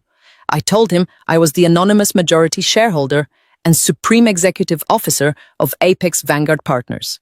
I told him I personally owned 68% of the voting corporate shares and legally controlled every single dollar that ever flowed into his failing technology startup. I heard a sharp, sudden gasp through the speaker. It was the distinct physical sound of a man's entire arrogant worldview shattering into microscopic, irreparable pieces. I explained that the offshore shell company he thought he had cleverly established under Sierra's maiden name was actually a digital trap I had legally authorized months ago. I told him the advanced dual biometric security locks on the Apex Holdings account were permanently programmed with my unique fingerprints and my personal retinal scans. I stated calmly that I did not steal anything from him today. I simply pressed a single administrative button on my secure tablet to permanently cancel an unauthorized fraudulent transaction from my own corporate ledger. Julian began to weep loudly into the telephone. It was a pathetic, wet sound of total, absolute defeat. He begged me to listen to his side of the story. He swore desperately that he was only moving the corporate money to protect it from an aggressive impending federal audit. He lied flawlessly and instinctively, trying to convince me that the tropical trip with Sierra was just a necessary business expedition to secure new international investors for our mutual benefit. He actually used the word mutual. He pleaded with me to unlock the offshore account, just long enough for him to purchase a standard commercial return ticket to Texas so we could sit down and talk about saving our marriage. He tried to desperately invoke the sacred emotional bond he had casually discarded on a digital document less than 6 hours ago. I looked across the room at my attorney, Richard Sterling, who was shaking his head in silent, profound disgust. I leaned my face slightly closer to the microphone on the table. I told Julian we had absolutely nothing to discuss regarding our marriage because our marriage officially and legally ceased to exist at exactly 4:12 this afternoon. I explicitly reminded him of the draconian separation agreement his highly expensive, aggressive lawyer had emailed me while he was sitting safely on the Austin airport tarmac. I thanked him for sending the documents so promptly. I carefully explained the absolute legal reality of the paperwork he had forced me to electronically sign. I told him that by formally demanding a full financial severance and insisting upon a strict indemnification against all future personal and corporate liabilities, he had legally insulated me from the massive federal crimes he was currently committing. I stated that the legally binding separation agreement proved unequivocally that I had absolutely no knowledge of or participation in his illegal international wire transfers. It proved to the United States government that I was not a willing accomplice to his intended money laundering scheme. He had personally paid a top-tier attorney to draft the exact bulletproof legal vest I needed to walk away from his burning corporate empire without suffering a single scorch mark. I heard Julian physically drop the telephone receiver. I heard a loud clattering sound as the plastic hit the desk, followed immediately by a muffled, agonizing scream of absolute total despair. He quickly scrambled to pick the receiver back up. He was crying completely uncontrollably now, begging me to call the federal authorities and tell them it was all just a massive misunderstanding between a husband and a wife. I was not finished delivering the data. A complete operational victory requires the total systematic destruction of all hostile enemy assets. I told him he should not waste his depleting phone battery begging me for mercy because he had urgent family matters to attend to back in Texas. I calmly informed him that his arrogant sister-in-law Maya had forcefully entered our primary residence exactly as he had instructed her to do. I told him Maya had foolishly signed vendor contracts and fronted $20,000 of her own money to stage the house for a cash buyer from Dubai. I explained that the house was never legally his property to sell. I reminded him of the $3 million toxic commercial bridge loan he had taken out from my subsidiary lending branch 7 months ago. I stated that the exact moment I signed his separation agreement and officially vacated the property, the commercial loan permanently defaulted. I told him that while he was sitting in the freezing offshore bank, local county sheriff deputies and armed asset recovery agents had completely locked Maya out of the estate. I told him Maya was currently standing on the public sidewalk with tens of thousands of dollars in new personal debt, a ruined professional reputation, and a fraudulent listing agreement he had personally signed. I told him his brother Marcus was going to be completely financially ruined by the end of the month, all because they decided to blindly follow his boundless greed. Julian was thoroughly broken. He was no longer forming coherent sentences. He was just repeating the word please over and over again in a raspy, breathless whisper. He pleaded with me to tell the private banker to give him his United States passport back. He said the 2 massive security guards were staring at him and the local island police officers were already waiting in the ground floor lobby. He begged me to save his life. I looked out the massive glass window of the law office at the vibrant city of Austin far below me. The afternoon sky was a brilliant, cloudless blue. I felt a profound sense of absolute peace. I told Julian the federal government had already seized the entire corporate audit file. I told him the Securities and Exchange Commission and the Financial Crimes Enforcement Network were already preparing the formal indictment for 14 counts of felony wire fraud. I stated that he was exactly where he deserved to be, a permanent prisoner of his own devastating arrogance. I did not say goodbye. I did not wish him luck. I simply reached out and tapped the red button on the glass screen. The call disconnected instantly. My office returned to perfect, absolute silence. I monitored the exact trajectory of his return journey through the secure airline database with absolute mathematical precision. Julian did not fly back to Austin, Texas on a private chartered jet. He did not even fly in the first-class cabin of a standard commercial airline. When the local authorities in Grand Cayman finally released him from the holding room due to a temporary jurisdictional technicality regarding international extradition holds, he rushed in a complete panic to the main ticketing counter. He confidently handed the ticketing agent his heavy black corporate credit card to purchase an immediate premium return flight. The terminal declined the transaction instantly. He tried a second card and then a third. Every single line of credit attached to his personal name and his corporate entities had been completely permanently frozen by the federal compliance hold I had initiated from my desk. He was entirely stripped of his purchasing power. He was forced to turn to his 24-year-old assistant Sierra and desperately beg her to use her personal debit card to buy him a ticket home. Sierra looked at the broken, sweating man standing in front of her and laughed a cold, bitter laugh. She purchased a single one-way ticket for herself on a different airline and left him standing entirely alone at the ticketing counter. Julian was ultimately forced to call a junior software engineer back in Texas and beg for a $642 loan just to secure a middle seat in the main cabin of a budget airline. He spent the entire 4-hour flight wedged into seat 32B, wearing the exact same wrinkled linen suit he had worn to the offshore bank. He had no complimentary champagne. He had no adoring assistant clinging to his arm. He had only the deafening roar of the jet engines and the crushing, terrifying reality of his impending federal indictment. When the budget flight finally landed in the United States, there was no luxury black chauffeur-driven vehicle waiting for him on the tarmac. He was forced to stand in the heavy, humid Texas heat and wait for a standard economy rideshare vehicle.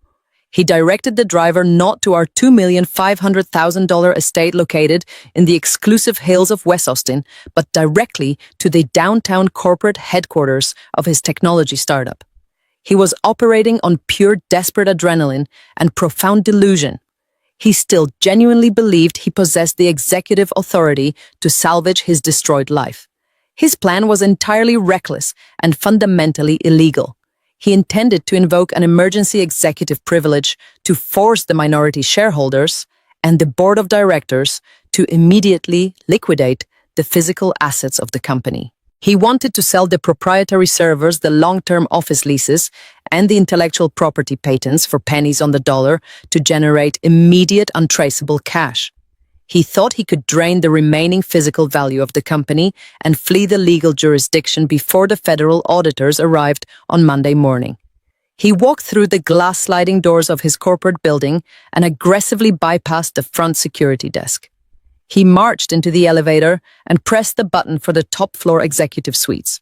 His hair was disheveled and his tailored suit was heavily stained with sweat, but he tried to project the commanding aura of a chief executive officer in charge of a minor temporary crisis. Julian stormed through the double-glass doors of the primary corporate boardroom, expecting to find his subordinate executives waiting eagerly for his brilliant tactical instructions. Instead, he walked directly into a scene of absolute chaotic panic. The massive glass conference table was completely covered with printed financial ledgers, foreclosure notices, and urgent legal demands. Standing at the far end of the room was his brother Marcus and his sister-in-law Maya. Maya was no longer wearing the pristine emerald green designer suit she had proudly worn to the house showing the previous afternoon. She looked completely unhinged and thoroughly defeated. The moment Julian stepped into the room, Maya rushed toward him with pure absolute venom in her eyes. She did not ask about his tropical trip. She did not ask why his cellular phone had been completely unreachable for the past 24 hours. She immediately began screaming at him at the top of her lungs about the $20,000 in personal debt she had incurred staging a foreclosed property. She shoved the printed invoices from the luxury staging company and the premium caterers directly into his chest. She yelled that the armed asset recovery agents had profoundly humiliated her in front of a high-net-worth cash buyer from Dubai who immediately fled the scene in his private vehicle. She screamed that her luxury real estate brokerage had officially terminated her employment license that very morning, citing gross professional negligence and severe reputational damage. She demanded that Julian open his corporate safe and reimburse her immediately before she lost her own home and her vehicles.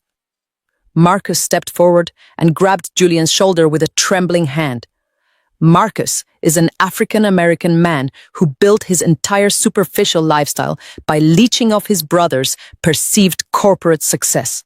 He looked at Julian with wide, terrified eyes and explained that the regional banks had already begun freezing his personal checking accounts as well. Marcus had foolishly co-signed 3 separate unsecured commercial notes totaling over $800,000 for Julian's startup 3 years ago, believing the company was generating massive, infinite profits. He told Julian that the aggressive corporate creditors were calling him incessantly, demanding immediate repayment for massive debts he could not possibly cover. Marcus and Maya had eagerly and joyfully participated in my removal from the family, because they genuinely believed it would solidify their exclusive access to Julian's newly acquired wealth. They had celebrated my forced departure. Now they were standing in a freezing corporate boardroom, realizing they had willingly strapped themselves to a sinking ship covered in gasoline. Maya continued to scream, demanding to know why a federal notice of commercial default was posted on the front door of the estate she was supposed to sell. She demanded to know where the venture capital funds had gone. Julian physically shoved his brother away. He ignored Maya's hysterical screaming completely. He walked heavily to the head of the boardroom table and slammed his hands against the thick glass surface.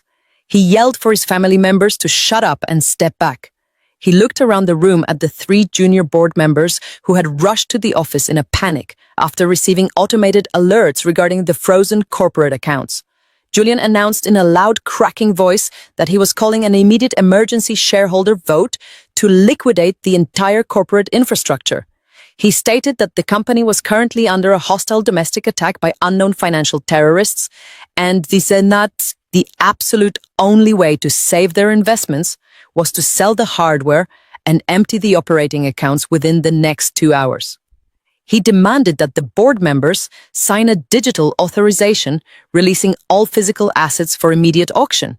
He lied effortlessly, telling them he had a private equity buyer ready to wire funds by the end of the day. The junior board members stared at him in complete stunned silence. They looked at his wrinkled clothing, his bloodshot eyes, and the terrified sweat pouring down his forehead. They did not see a visionary leader. They saw a cornered criminal actively attempting to burn down his own building to cover his tracks. One of the board members, a conservative risk analyst named David, slowly slid a printed document across the glass table toward Julian. David stated in a quiet, shaking voice that a liquidation vote was completely legally impossible. He explained that the corporate accounts were not frozen by a hostile external attack. He told Julian that the accounts were locked by a direct order from the Securities and Exchange Commission in coordination with their primary venture capital firm. David pointed to the printed notice and stated that all corporate assets were currently under federal jurisdiction pending a massive embezzlement investigation. Julian stared blindly at the document. The walls of the boardroom were rapidly closing in on him. Maya realized in that exact moment that Julian possessed absolutely zero capital to save her from her $20,000 mistake. She began to cry a loud, pathetic wail of total financial realization. Marcus slumped into a leather chair, burying his face in his hands as he mentally calculated his own impending personal bankruptcy. Julian looked frantically at the heavy wooden boardroom doors. He knew he had failed to secure the offshore millions. He knew he had lost his house, and now he fully realized he could not even sell the office chairs to buy his physical freedom. He had flown all the way back to the United States only to forcefully lock himself inside the exact room where his professional execution was scheduled to take place. He was trapped, surrounded by the family members he had ruined and the employees he had betrayed, waiting for the final devastating blow to arrive. Every single terrible decision he had made over the last 48 hours had seamlessly, perfectly paved the immediate road to his own absolute destruction. The heavy double doors of the corporate boardroom did not just open. They were pushed apart with the absolute synchronized precision of a hostile corporate takeover. Julian was still standing at the head of the glass table, gasping for air and demanding an illegal liquidation vote when the heavy brass handles turned. I walked into the room. I was not wearing the simple gray sweaters and practical flat shoes that I wore to play the role of his incredibly boring freelance bookkeeper. I was wearing a tailored charcoal-structured blazer, a silk slate blouse, and 4-inch stiletto heels that clicked against the polished concrete floor with the rhythmic cadence of a ticking clock. I did not walk in alone. I was flanked by the 3 senior managing directors of his own corporate board. The men who had ignored his frantic emails all morning were walking respectfully a half step behind me. Flanking my right side were 2 federal compliance auditors wearing dark suits and carrying heavy steel lockboxes containing secure digital extraction equipment. The chaotic screaming inside the boardroom instantly ceased. The room fell into a dead, paralyzed silence. Julian stared at me with his mouth slightly open. His brain was completely unable to process the visual data standing in front of him. He looked at my designer suit and the authoritative posture I commanded. He looked at the senior board members deferring to my physical presence. Maya stopped crying, and Marcus slowly lowered his hands from his face. Maya remembered handing me the keys to my own foreclosed house. Marcus remembered laughing at my cheap clothes. Their previous arrogance was now actively suffocating them. They stared at me as if a ghost had just materialized in the center of the room. I did not break eye contact with Julian. I walked directly toward the head of the glass table, forcing him to physically step backward to maintain his personal space. I was invading his final remaining sanctuary. Julian suddenly snapped out of his shocked paralysis. His supreme arrogance temporarily overrode his basic survival instincts. He pointed a trembling finger directly at my face and screamed at the top of his lungs. He demanded to know what I was doing inside his highly secure corporate headquarters. He shouted that I was a completely unauthorized civilian and ordered me to leave the premises immediately. When I did not move a single inch, he slammed his fist against the table and yelled for the head of corporate security. He screamed for a man named Davis to come into the boardroom and physically remove his deranged ex-wife from the building. The heavy boardroom doors opened again. Davis, the massive chief of corporate security, stepped into the room. He was wearing his standard tactical uniform and carrying a heavy radio on his belt. Julian pointed at me and ordered Davis to drag me out to the parking lot and call the local police for criminal trespassing. Davis did not look at Julian. He did not reach for his radio. Davis walked directly past the sweating, disheveled man at the head of the table. He stopped exactly 2 feet behind my right shoulder, clasped his hands professionally behind his back, and stood at strict attention facing Julian. The entire security apparatus of the building had already been briefed. They knew exactly who signed their payroll checks.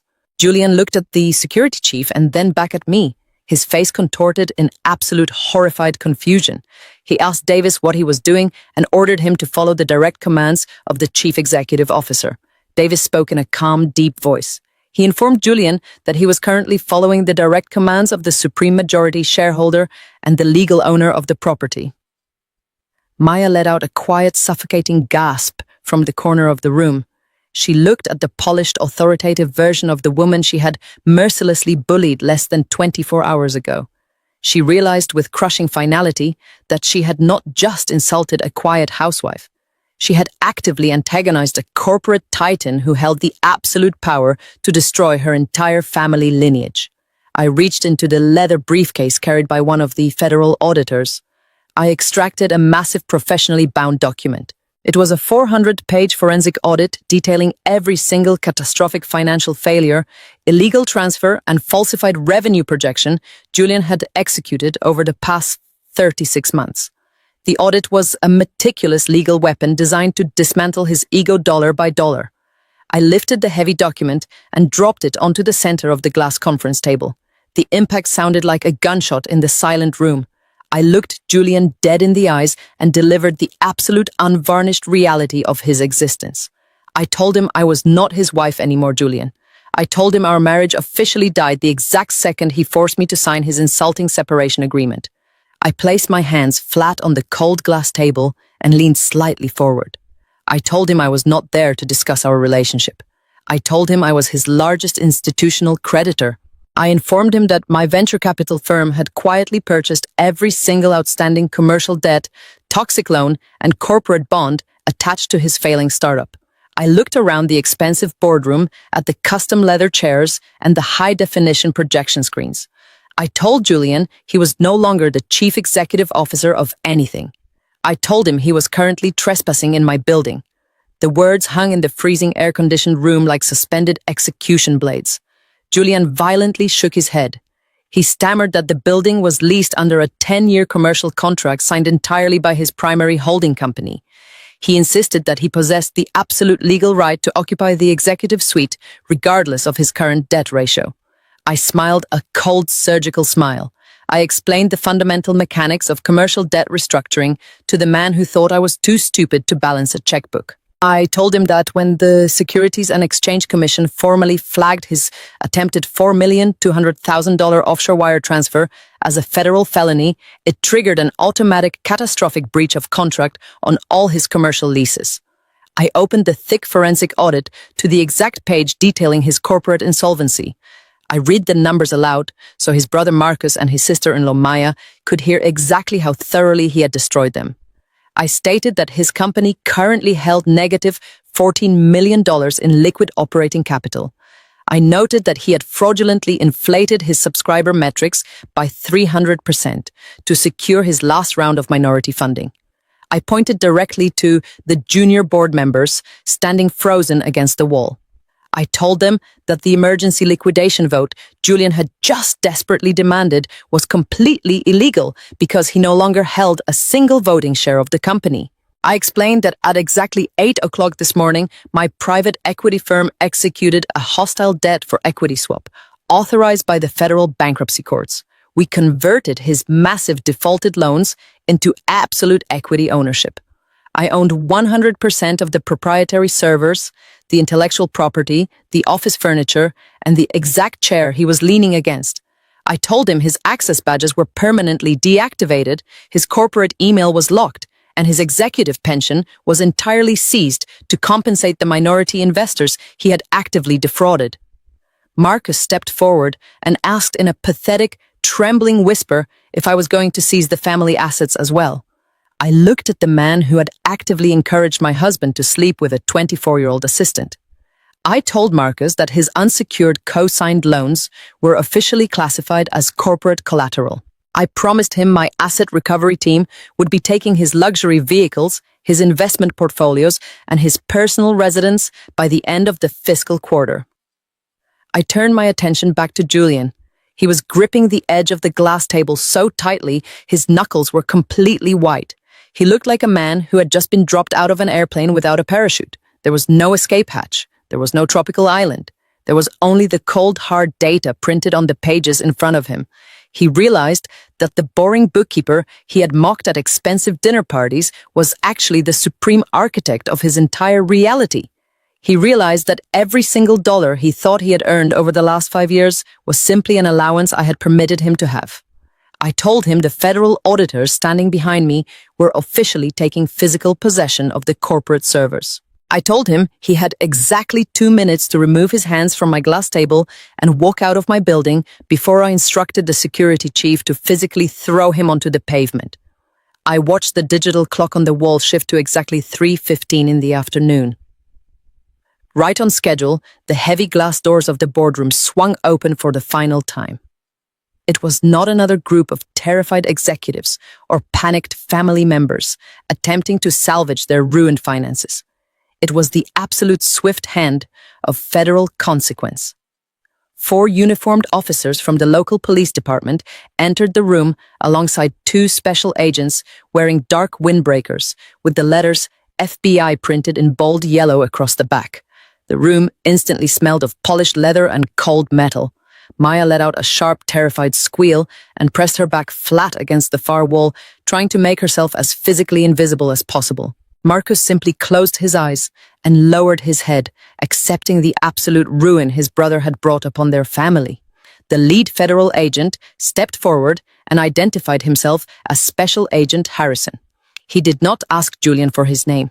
He already knew exactly who the sweating, broken man at the head of the glass table was.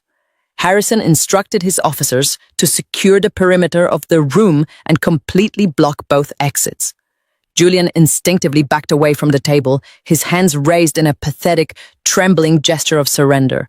He looked at me with wild, pleading eyes, silently begging me to stop the unstoppable force I had just unleashed upon his life. I did not offer him a single ounce of mercy or hesitation. I simply nodded to Special Agent Harrison, signaling that the primary target was officially contained and ready for legal processing. I stepped around the massive conference table and stood directly in front of my former husband. The federal agents flanked my position, but they allowed me the necessary space to deliver the final lethal blow. I did not raise my voice. I spoke with the precise, calculated cadence of a judge reading a permanent death sentence. I told Julian he was currently facing 14 distinct federal counts of corporate wire fraud. I listed the specific transaction dates, the exact routing numbers, and the specific internet protocol addresses he had used to funnel the stolen capital through the European intermediary banks. I detailed the $4,200,000 in attempted embezzlement, specifying the exact venture capital operating funds he had drained from the primary payroll and research development accounts to finance his tropical getaway. I did not stop there, because a complete victory requires total annihilation of the target's defenses. I reached into my tailored blazer and produced a secondary folder containing the forged signature documents. I held the heavy pages up so the bright fluorescent lights illuminated the dark blue ink. I explained to the silent room that Julian had actively forged the signatures of 2 minority shareholders to bypass the internal compliance thresholds required for international transfers. He had committed aggravated identity theft on top of the massive corporate embezzlement. The data was absolute and irrefutable. I told him the digital footprint he left behind was so incredibly sloppy that my junior forensic analysts mapped his entire criminal network in less than 20 minutes. I watched the remaining blood completely drain from his face as I listed the minimum mandatory federal sentencing guidelines for his accumulated crimes. I told him he was looking at a minimum of 25 years in a maximum security federal penitentiary. He would lose his youth, his freedom, and his entirely fabricated legacy. He would be remembered not as a tech visionary, but as a desperate thief who was completely outsmarted by the woman who balanced his books. Julian finally broke completely under the crushing weight of the data. His knees buckled beneath his expensive tailored linen trousers, and he collapsed heavily onto the polished concrete floor. He did not fall with any grace or dignity. He dropped like a marionette whose strings had just been violently severed by a sharp blade. He began to hyperventilate, gasping for air that his panicking lungs simply could not process. He reached his shaking hands out toward the hem of my slate silk blouse, attempting to physically beg for a financial pardon that no longer existed. Special Agent Harrison immediately stepped forward and intercepted him. The agent firmly grabbed Julian's wrists, pulled his arms forcefully behind his back, and secured them with heavy steel handcuffs. The metallic click echoed sharply through the silent boardroom. The sound was the absolute final punctuation mark on our 5-year marriage. The officers hauled Julian to his feet. He was crying openly now, a messy, pathetic display of total, absolute defeat. He looked at his brother Marcus for help, but Marcus actively turned his face away, refusing to make eye contact with the man who had just destroyed their entire family lineage. Maya was violently sobbing in the corner, terrified that the federal agents were going to arrest her next for her direct involvement in the fraudulent real estate listing. Julian was entirely isolated. He was standing in the exact room where he used to command absolute authority, now reduced to a weeping, handcuffed felon, waiting to be escorted out of his own building in complete disgrace. Just as the officers began to read Julian his Miranda rights, a sudden commotion erupted near the rear entrance of the boardroom. The heavy wooden door cracked open and Sierra stumbled into the room. She had clearly just arrived from the airport, directly from her own budget commercial flight.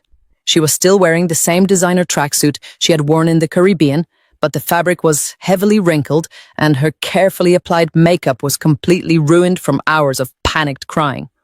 She took one look at Julian, standing in steel handcuffs flanked by federal agents, and instantly realized the catastrophic magnitude of her poor life choices.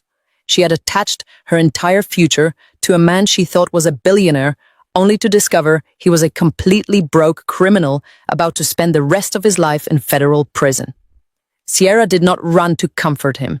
She did not offer a single word of support or loyalty.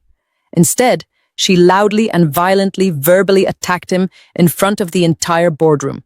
She screamed that he was a pathetic liar who had completely ruined her life and forced her to fly home in a middle seat surrounded by crying children. She called him a broke fraud and loudly announced to the federal agents that she had absolutely nothing to do with his illegal offshore bank accounts. She dumped him with absolute ruthless precision, stripping away his final remaining delusion of being a powerful, desirable man.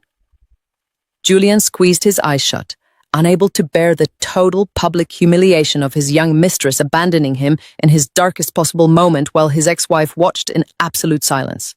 Sierra finished her loud, pathetic tirade and immediately turned around to sneak out the back door.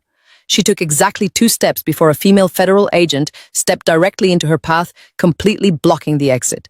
The agent reached into her dark jacket pocket and pulled out a thick, securely sealed envelope. The agent stated clearly that Sierra was not free to leave the premises. The agent slapped the envelope directly against Sierra's chest, forcing her to reflexively grab it to keep it from falling to the floor. The agent informed the panicking 24-year-old assistant that she was being formally served as a hostile material witness in a massive federal wire fraud investigation. The agent explained that because the offshore shell company was registered directly under her maiden name, her passport was officially confiscated. She was legally restricted from leaving the state of Texas until the federal trial formally concluded. Sierra's face went completely pale. The designer tracksuit suddenly looked incredibly cheap and completely inadequate for the terrifying legal nightmare she had just willingly walked into. She realized she was not going to a tropical paradise or a luxury yacht. She was going to spend the next 3 years trapped in endless aggressive federal depositions, answering for massive corporate crimes she barely even understood. She began to sob violently, dropping her expensive leather tote bag onto the concrete floor. I stood perfectly still at the head of the glass table and watched the absolute total destruction of every single person who had dared to underestimate me. I had utilized precise cold data to completely dismantle their lives with absolute surgical perfection. The entire room belonged to me. The company belonged to me. The absolute victory was officially secured. Julian was dragged out of the double-glass doors by the federal agents, his expensive Italian loafers, dragging uselessly across the floor. Sierra was escorted to a separate holding vehicle, sobbing uncontrollably. Marcus and Maya stood frozen in the corner, completely paralyzed by the realization of their own impending financial doom. I picked up my encrypted tablet from the table and slowly walked away. I left the freezing corporate boardroom and walked down the long, silent hallway toward the private executive elevator. The heavy metallic doors slid closed, completely shutting out the chaotic aftermath of Julian's arrest. I descended 40 floors in perfect, absolute silence. I did not feel the sudden rush of emotional adrenaline that typically follows a massive confrontation. I felt only the deep, settling calm of a highly complex equation finally balancing out to perfect zero. I walked out of the elevator bank and stepped into the dim, cool air of the underground executive parking garage. My footsteps echoed softly against the concrete pillars. I bypassed the empty reserved parking space where Julian's luxury sports car used to sit. I walked directly toward my own newly acquired vehicle. For 5 years, I had purposely driven a heavily depreciated domestic sedan to maintain the completely fabricated illusion of a struggling freelance bookkeeper. Today, I was driving a pristine midnight blue imported German luxury sedan. The sleek aerodynamic lines of the vehicle perfectly matched the cold, calculated reality of my actual net worth. The custom leather interior and the heavily tinted windows were designed for absolute privacy and supreme control. I pressed the silver key fob and the heavy doors unlocked with a satisfying mechanical click. Just as my hand touched the polished chrome handle, a frantic, echoing voice shattered the quiet atmosphere of the garage. I turned my head slowly and watched Maya and Marcus rushing out of the concrete stairwell. They had clearly run all the way down from the lobby, completely desperate to intercept me before I could leave the premises. The physical contrast between their current state and their arrogant posturing just 24 hours ago was absolutely staggering. Maya was practically hyperventilating. Her expensive designer heels clacked unevenly against the rough pavement as she sprinted toward my car. She looked completely unhinged. The pristine emerald green suit she had proudly worn to show off my foreclosed house was now stained with sweat and wrinkled from her panic. Marcus trailed closely behind her, dragging his feet with the heavy, lethargic posture of a man walking directly to his own execution. Maya physically threw herself between me and the open car door. She raised her trembling hands in a pathetic gesture of surrender, completely abandoning the cruel, condescending persona she had meticulously crafted over the past 5 years. She did not look down at my practical shoes or mock my simple clothing today. She looked at me with the absolute sheer terror of a woman staring directly at a financial firing squad. Maya began speaking so quickly that her words violently crashed into one another. She begged me to listen to her for just 5 minutes. She frantically explained that the $20,000 she had charged to her personal credit cards to stage my foreclosed house was going to completely ruin her life. She told me the luxury staging company was already threatening to file a massive civil lawsuit against her by the end of the week because the fraudulent listing agreement was officially voided by the federal government. She cried that her high-end real estate brokerage had officially fired her and permanently blacklisted her from the regional market, citing extreme professional negligence. She literally dropped to her knees on the cold, greasy concrete of the parking garage, grabbing the edge of my tailored blazer. She begged me to authorize a corporate reimbursement from the venture capital funds. She pleaded with me to just pay off the staging invoices and let her walk away clean. Marcus stepped forward and added his own pathetic voice to the chorus of begging. He looked at the sleek imported sedan and then looked at my face.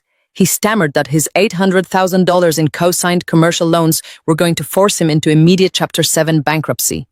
He begged me to show some familial mercy. He invoked the concept of family, telling me that despite everything that had happened, we still shared a legal bond.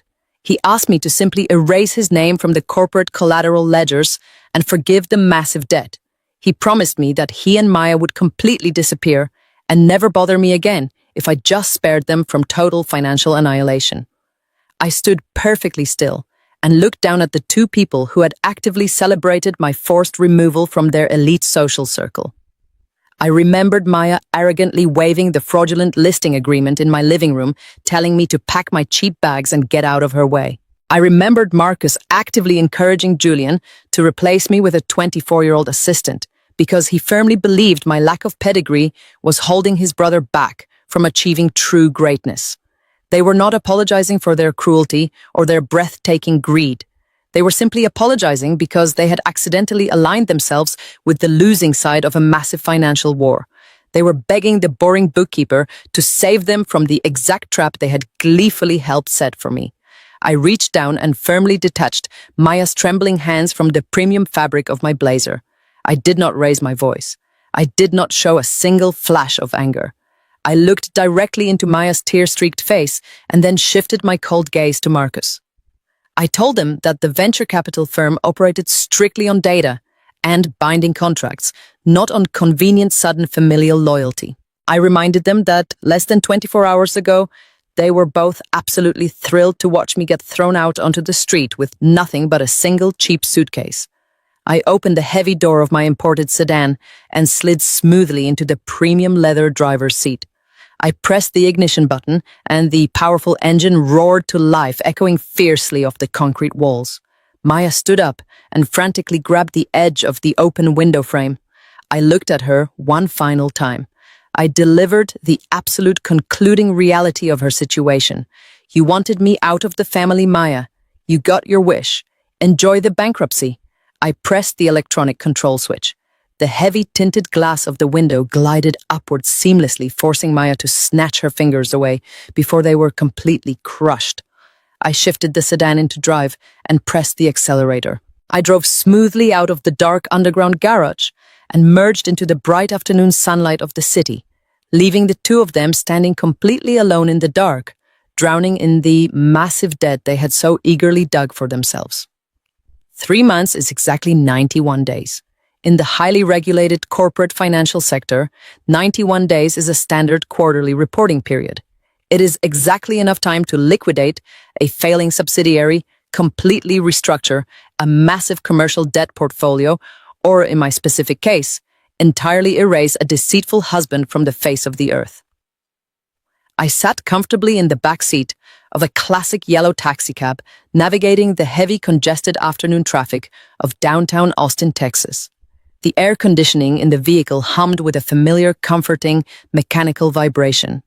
The driver of this specific vehicle was not a random independent contractor. The driver was my father, Joe.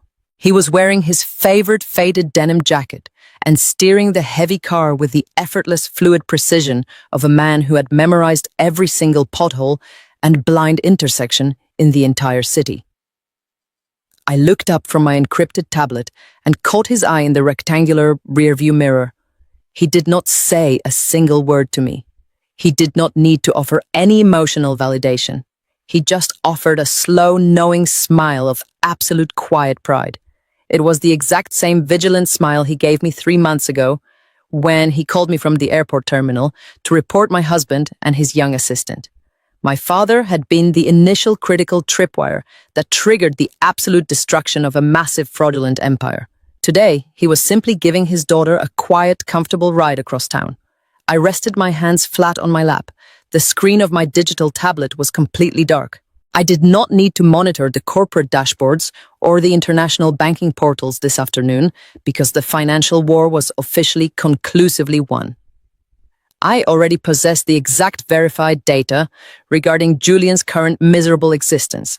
Julian was not sipping vintage imported champagne on a private chartered yacht in the Caribbean. He was currently sitting inside a heavily fortified concrete cell at the federal detention center located just outside the city limits. He was formally awaiting his federal criminal trial. The federal judge overseeing his initial arraignment had explicitly and immediately denied his formal request for bail. The prosecuting government attorneys had successfully utilized the stamped international flight records and the frozen Cayman Islands shell account ledgers to argue that Julian was an extreme international flight risk. He was completely, permanently stripped of his expensive tailored linen suits and his heavy platinum chronographs. He was currently wearing a standard-issue bright orange canvas uniform. Because I had systematically seized and fully liquidated every single physical and liquid asset attached to his legal name, he could not afford to hire the aggressive high-priced defense attorneys he used to play golf with on Sunday mornings.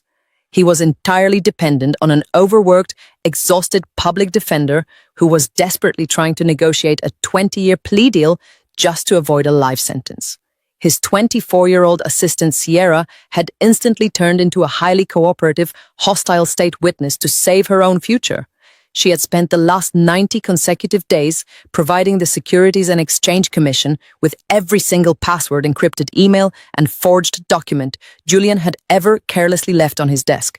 She traded his entire remaining life for a reduced sentence of federal probation and a permanent felony record. The complete financial eradication of his arrogant extended family was equally absolute and mathematically perfect. I did not actively seek out personal updates on his brother Marcus or his sister-in-law Maya, but the automated financial compliance reports delivered their misery directly to my secure inbox every single Friday afternoon. Maya had officially filed for Chapter 7 total bankruptcy exactly 6 weeks ago. The massive personal credit card debt she incurred attempting to stage my foreclosed house had completely crushed her highly leveraged lifestyle.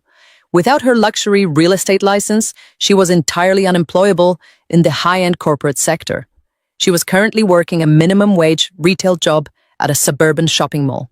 My contracted asset recovery team had successfully seized Marcus and Maya's primary luxury residence and all 3 of their leased imported vehicles to satisfy the defaulted commercial loans Marcus had so foolishly co-signed. They were currently renting a small, cramped 2-bedroom apartment in a heavily industrialized, undesirable suburb. The incredible, boundless arrogance they had weaponized against me for 5 consecutive years had completely evaporated into thin air. They had aggressively gambled their entire financial security on Julian's entirely fabricated wealth, and they had lost absolutely everything. They no longer attended exclusive private dinner parties or complained loudly about my simple practical clothing.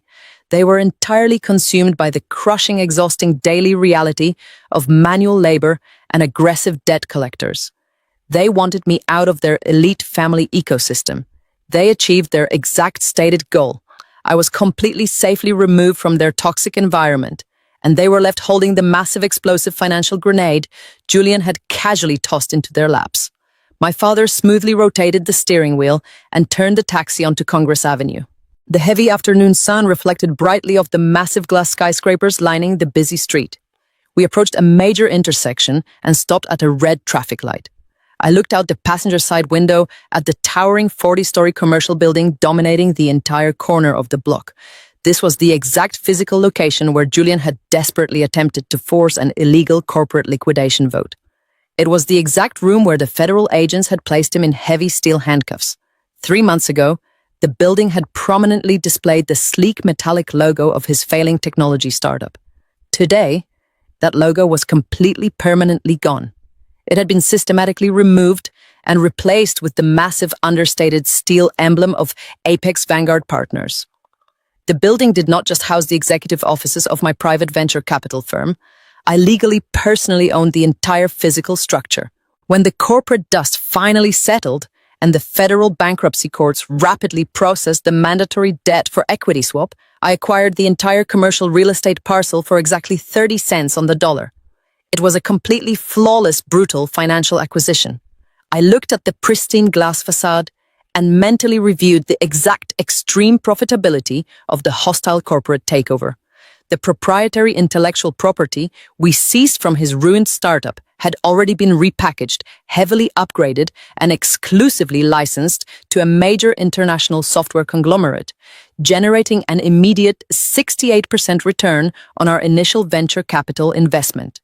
The 200 junior engineers and developers Julian had nearly abandoned to steal their payroll had been fully retained permanently, fully compensated, and seamlessly integrated into our highly profitable subsidiary branches. I had stabilized the entire massive corporate structure without shedding a single tear or raising my voice above a standard conversational volume. I had successfully aggressively excised the cancerous tumor of his arrogance and optimized the remaining healthy tissue for maximum global financial yield. Julian truly thought I was a boring, useless woman who only existed to serve as a quiet, aesthetic accessory to his brilliant, visionary life. He thought he was the undisputed, invincible king of his domain. He fundamentally failed to realize that true absolute power does not scream its presence at exclusive dinner parties or brag on social media applications. True absolute power operates in total, complete silence. It constantly monitors the data, it calculates the exact mathematical risk, and it patiently waits for the absolute perfect millisecond to strike the fatal blow. I did not spend the last 3 months crying on a therapist's expensive leather couch. I did not waste a single hour wondering why I was not enough for him or analyzing the complex emotional trauma of his public betrayal. Emotional trauma is a completely useless corporate metric. It generates absolutely zero revenue and provides zero tactical market advantage. I completely replaced my flawed marriage with a highly aggressive global investment portfolio, and I permanently replaced my deceitful husband with absolute undeniable corporate sovereignty. I did not need to embark on a journey of healing because I was never actually broken in the first place. I was simply operating deep undercover, gathering the necessary critical intelligence to protect my massive capital investments from his gross incompetence.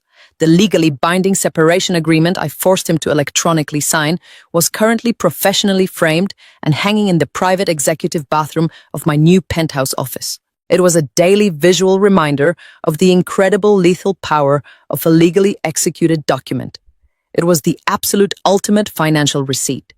The traffic light shifted smoothly from red to green. My father gently pressed the accelerator, and the heavy yellow taxicab moved swiftly through the intersection, leaving the massive glass building far behind us. He looked at me in the rectangular rearview mirror one more time. He asked me in a quiet, steady voice if I wanted to stop for a cup of black coffee before he dropped me off at my new high-security residential estate. I looked down at the digital clock on my encrypted tablet. It was exactly 3:15 in the afternoon, the exact same time Julian was dragged out of the corporate boardroom in heavy chains exactly 90 days ago. I smiled a genuine, completely relaxed smile. I told my father that a cup of black coffee sounded absolutely perfect right now. I leaned back against the comfortable worn vinyl seat of the taxi and watched the vibrant city of Austin roll quickly past my tinted window. I personally owned a massive portion of the expensive commercial real estate we were currently driving past. I held the permanent financial destinies of thousands of employees in the palm of my hand. I was not the tragic victim of a cruel, unfaithful husband. I was the absolute flawless architect of his complete total destruction. I closed my eyes for a brief second and listened to the steady, calming hum of the tires against the asphalt. The air conditioning was cool. The data was perfectly aligned. The financial ledger was entirely, completely clean. The war was permanently over, and I had won absolutely everything. A man's greatest mistake is confusing a woman's quiet support for weakness. It is a fatal miscalculation born from pure ego and unchecked arrogance. Men like Julian build their entire identities on the loud validation of crowded rooms and the superficial admiration of people who only love their money. They stand on top of massive complex structures and loudly proclaim themselves to be self-made kings. But they completely ignore the silent, steady hands working relentlessly in the dark to keep the foundation from crumbling beneath their feet. They assume that because a woman does not demand the spotlight, she must not possess the capability to stand in it. They look at a woman balancing the daily household budget or managing the mundane details of their chaotic lives, and they see a subservient employee rather than a strategic partner. The moment you underestimate the woman counting your pennies, you have already lost the dollars. You have handed the master keys of your entire empire to the exact person you are attempting to lock out. Victoria did not need to scream or cry or throw a desperate public tantrum to prove her absolute worth. She simply removed the invisible safety net she had spent 5 years meticulously weaving and allowed gravity to do the rest. She let his own boundless greed serve as the primary weapon of his destruction. She proved that true absolute power never has to announce its arrival. It simply acts. Now the question falls entirely to you, the audience listening to this precise execution of corporate and personal justice. We want to know exactly how you would have handled the betrayal of a man so completely blinded by his own toxic arrogance. If you were Victoria, holding the absolute supreme power to dismantle his entire existence with a single click of a button, what would your tactical timeline have looked like? Would you have let Julian get all the way to the Caymans to experience the absolute crushing humiliation of being trapped in an offshore bank without a single dollar to his name? Or would you have pulled the plug immediately and destroyed him right there on the airport tarmac before his flight even had the chance to take off? Drop your verdict in the comments below and let us know exactly how you would deliver the ultimate financial receipts. We read every single comment and we love seeing your strategic minds at work.